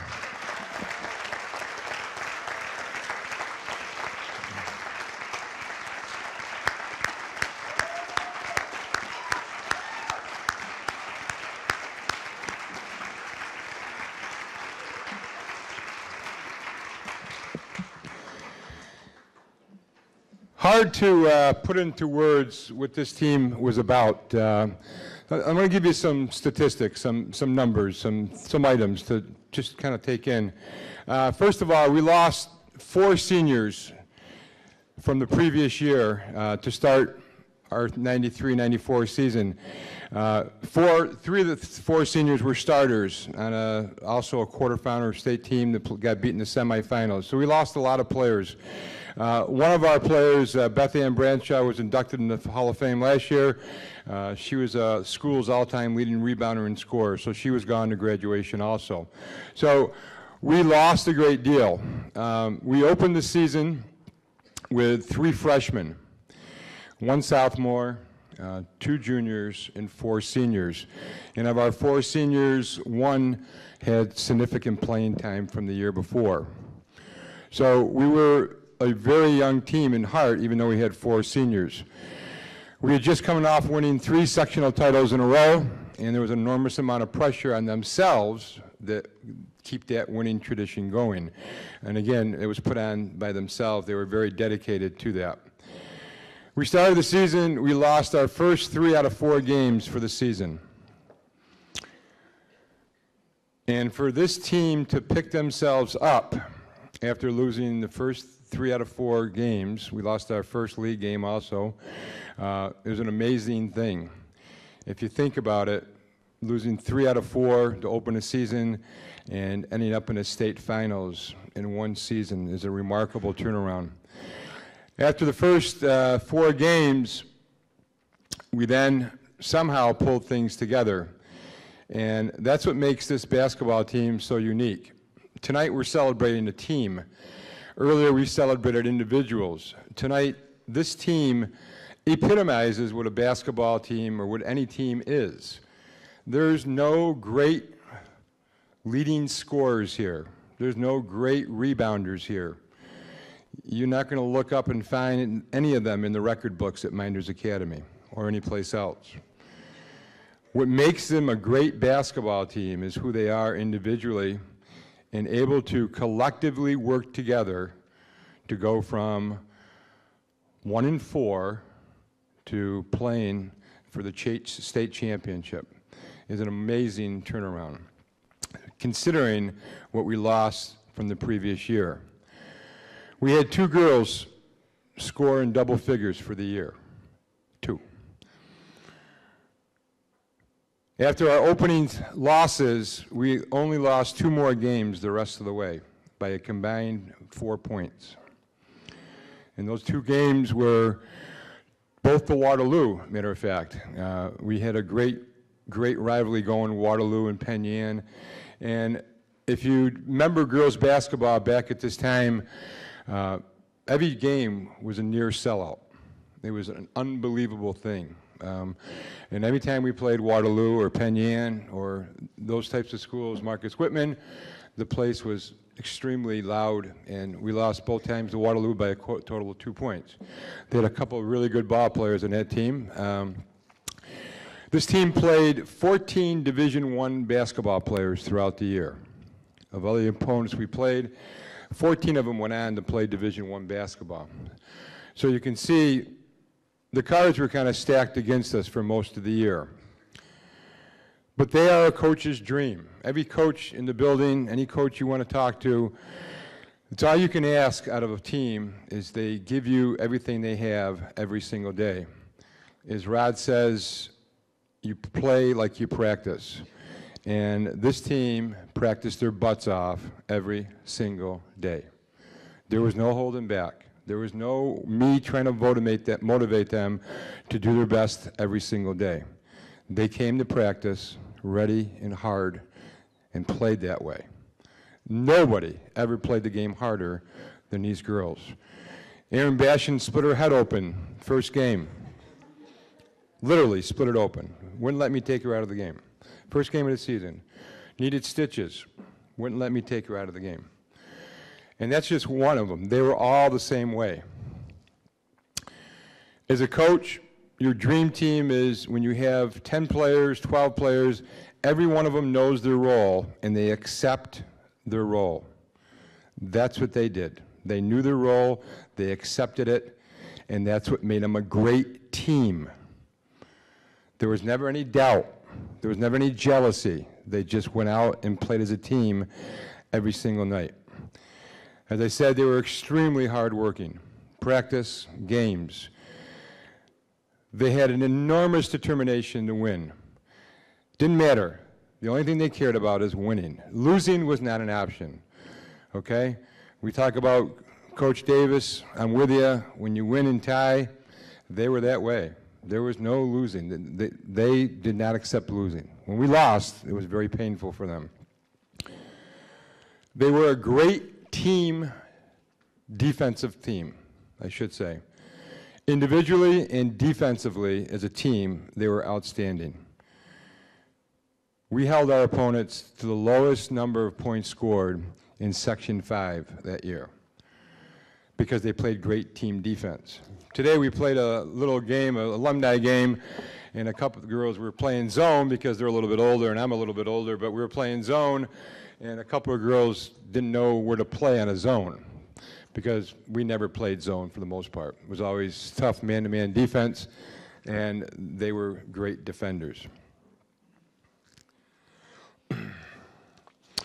We go through the season, we go to sectionals, we play Sodas in our first sectional game, and we almost lose, won by 4 points. We had a heart-to-heart talk that night, and after the heart-to-heart talk, they came out the next game, and we beat the next 3 opponents by a combined average of 20 points a game to win sectionals for 4th straight year in a row. 4-peating is quite an amazing accomplishment in itself. It's not an easy thing to do. And again, every team is shooting for you, and that was their biggest goal, was to win sectionals for their seniors. So again, we won sectionals 4 years in a row. We go into the state tournament. We beat a team out of Buffalo, Casawaca, rather easily, and then we move on to Queensbury for the semifinals. And we're playing a team that stars a Division I player. She's 6'5", from West Hill, and they were a very good basketball team. They had 2 losses throughout the whole year, and they were two larger Syracuse teams. We were not supposed to win the game, okay? But somehow, through their determination and their will to win, we won that game 39-37, again with a great defensive effort. And then we played Poughkeepsie Lords, and even though Senator Nozzolio, I never argue with a senator from New York State, had us winning that game. Senator Nozzolio, I wish we did, but we got beat in the finals that year by Poughkeepsie Lords by 22 points. And after the game, the coach came up to me and said, Mike, congratulations. That's the closest game we've had all year. Poughkeepsie Lords was a Catholic school from down near the city, and if we played them 100 times, we wouldn't beat them. We would never beat them. They were that good. Their starting line was 6'1", 6'3", 5'10", 5'11", and 6'4" was their starting lineup. That's their guards. So they were an extremely good basketball team.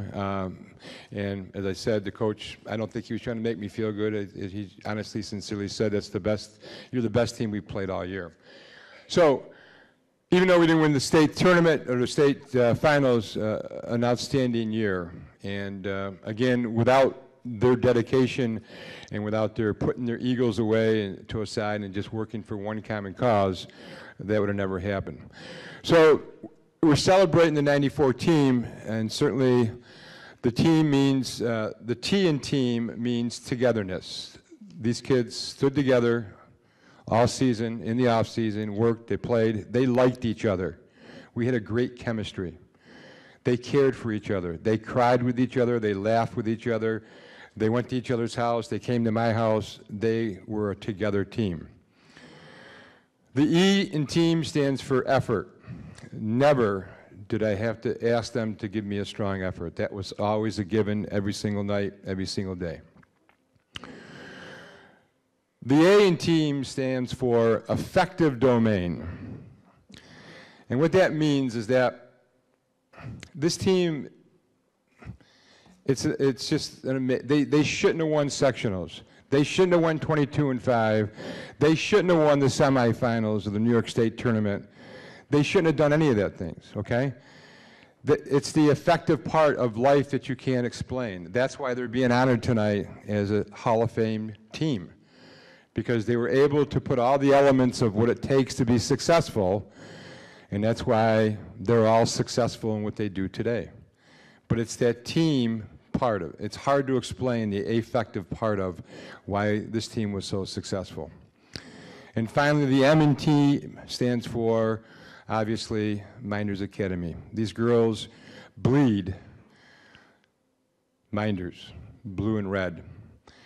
Some of them still in our community, some of them still work in Seneca Falls, some of them moved out of the community, but they still bleed Mynderse Academy. and that's what we all do, and that's why we're here tonight. So on behalf of the 94 team, I'd like to thank the committee. I'd like to thank all of you for having us and for inducting this team into the Mynderse Academy Hall of Fame. Thank you.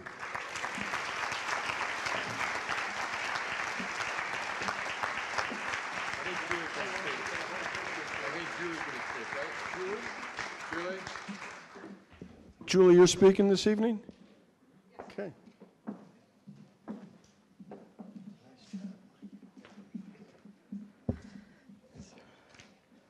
I have to adjust the mic. So first of all, I want to thank the Hall of Fame for showing that video of our scrimmage today. We still are very vibrant and young.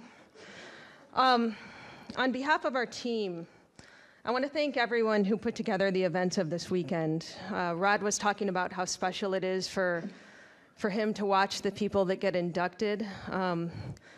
I don't think you know how special it was to have our team together tonight and this weekend. What a great excuse to pull us all together. Carrie flew from Arizona with a 7-month-old baby. And 7 weeks. And Sarah Strusenberg flew from California. And I personally haven't been to a class reunion yet, but I wasn't going to miss this. I love my team, and I'm so happy to be honored here tonight. So thank you for honoring us, and the Hall of Fame in general for putting this together. It was really wonderful to play this morning. Thanks for Tony and Coach and Dave for refereeing us. Today it all seems like a blur, which matches how I may have described it back then as well. Many of us were coming back from that '93 season, which was amazing, which seemed impossible to top. Our '94 team was short and young, which we were probably better suited for gymnastics than basketball. We had big shoes to fill from that fantastic team the year before and lots of rebuilding to do. I remember at the beginning of the season being sick of hearing how much rebuilding we'd have to do. Constant rebuilding. I was wishing there was a way to make it go away. And there actually was. Losing our first 3 of 4 games, I don't think anyone thought we were going to be rebuilding anything. And they stopped talking about us and having any sorts of anticipation, which was great. With the absence of that anticipation, we kind of cleared our heads and rethought and reestablished what our season would be about. And in retrospect, starting that season that way was such a blessing in disguise. The pressure to win anything kind of faded away, even though we all had a lot of pressure on ourselves to win. But the external pressure seemed to distance itself. We knew what we had to work with. We were never going to fill the shoes of the previous year before us, so we thought. And the winning season seemed very far away, and what happened was a perfect recipe. We had no choice but to take it one game at a time. Inevitably, I think that became our motto. We really didn't think into the future or think beyond the next game that we played. I remember telling Liz at one point early in the season that all I wanted to do was have fun, maybe win a few games, and in the absence of a potential winning season, just play basketball with my friends. And that was the storm that brought it all together, and it was wonderful. Throughout the season, each game was a true team effort, as Coach exemplified. We didn't have a superstar or anyone over 5'10". I remember practices changed from the year before. It was a lot of running without basketballs. We were just running. I wasn't sure we were in a basketball team anymore. It seemed more like track. But we became very fast, and we had a lot of chemistry. There was this man in Seneca Falls that had access to a lot of hair products and shampoo. And in 7th and 8th grade, he kind of tricked us into playing basketball for him by saying he'd give us a year's supply of shampoo every Christmas as a trade-off, and we all bought it. we got our shampoo every Christmas and started playing basketball for him and letting him teach us his skills. And that's Mr. Baker. He's responsible, partially for why we're up here today. So thank you for planting the seeds. So basically throughout the season, it was, like I said, a true team effort. And it was so many pieces that we had to put together. It was the chemistry of the team playing together for a long time. But it was really also, the biggest piece was the coaching. And we really couldn't do what we did with any other coach. We needed to be coached and coached well. We were not a team full of superstars or loads of talent, and it's easy to coach talent. It was not easy to coach us.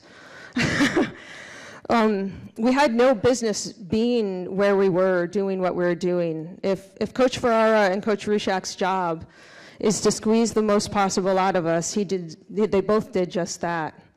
And he really recognized and capitalized on what we were. I think at the beginning of the season, he realized we might not fill the shoes of the previous team. And he didn't try to make us into something we weren't. He found our gifts and really capitalized on them in a big way. We had chemistry, we had speed, and most importantly, we had nothing to lose. And I think it goes without saying that I was talking to Mrs. Giovanetti this morning. We had so much support. Regardless of whether we were winning or losing, all of our parents were there, all of our friends were there. And we had the true backing of the community, which was so amazing. And I don't know if the teams, beyond us get to flourish from that, but even the parents that are here tonight and the friends and the family that have come to support us, that's a huge piece of the puzzle. I think it made us play harder, and I think it made us play for someone. And we can't thank you enough. And Liz asked me to personally thank Frank Amy, her godfather, who did not miss a game.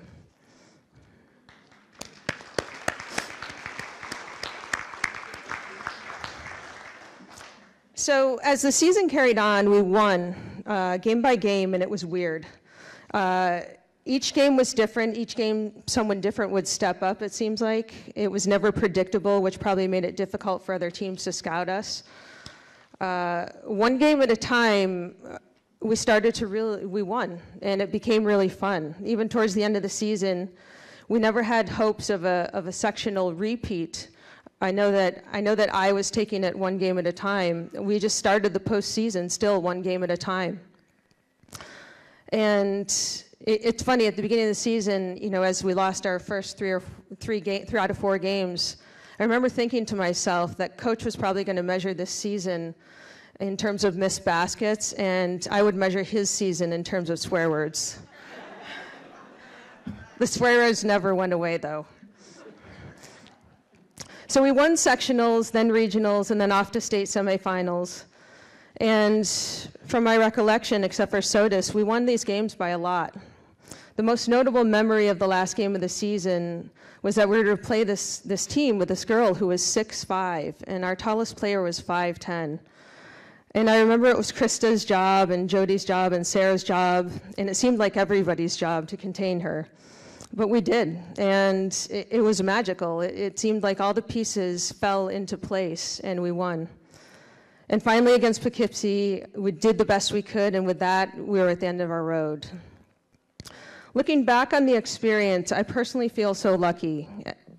Everything seemed possible, and to be able to carry that experience into the world was such a gift for all of us. I learned to ignore what was expected and focus more on the moment and really enjoy the ride. It really was a ride, and to be honored again today reminds me that it still is. If I could encapsulate the experience into one motto, it's to never limit yourself based on what other people define as possible. I would carry that and so much more with me into college and the rest of my life. The friendships, the trust, and the idea that the sky is the limit. I truly feel lucky to have this experience with my team to prepare me in so many ways for what lay beyond. The banner that hung in the town said Seneca Falls proud. Seneca Falls is a place where so many women are honored for breaking barriers and taking the courage to stand up for and create equity. We really got to flourish on a path that so many others paved for us. So, thank you to all the women specifically who paved a path for us and allowed us to do this. I have to say, though, there's one way in which being a state finalist did not prepare us for life, and I'll explain it now. After winning sectionals, regionals, and coming back from states, there was always a police car with sirens flashing, waiting to escort us home. It made me think that all interactions with police would be celebratory and tons of fun. This is not true. And if you want more details, please talk to Jody and Liz afterwards. Thank you again for all the people that made this event possible, all of my teammates who came to celebrate with us. Krista, who is not able to be here, we miss you, and we wish she could have been here with us. And congrats to all the other inductees who were inducted tonight. It was such an honor to be inducted with you and to be honored in this way and have this kind of celebration. And thanks again, just to reiterate to the Hall of Fame, to get us together like this in this capacity was such a gift. So I appreciate you thinking of us and honoring us. And thanks again for what I consider a magical evening. Thanks.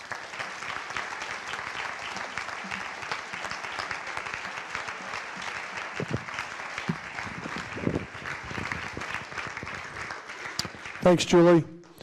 Ladies and gentlemen, I realize it's been a long evening, and we appreciate your support.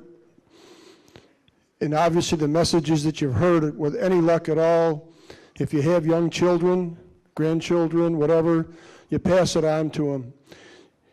Because some of the speeches that you heard tonight are right from the heart. A lot of the people that spoke, their parents didn't go to college. They went to the School of Hard Knocks. They taught their children to be respectful, to be dedicated, to work to the best of their ability, and they'll be successful. So I'd like to, before I close, we'd like to have this team have a photo. We'd like to have all the current inductees and their presenters come up as soon as they're done for a photo. And if there are still any former inductees who are here, or that are still here, we would like to have a group photo of you also. To everyone else, thank you and have a great evening.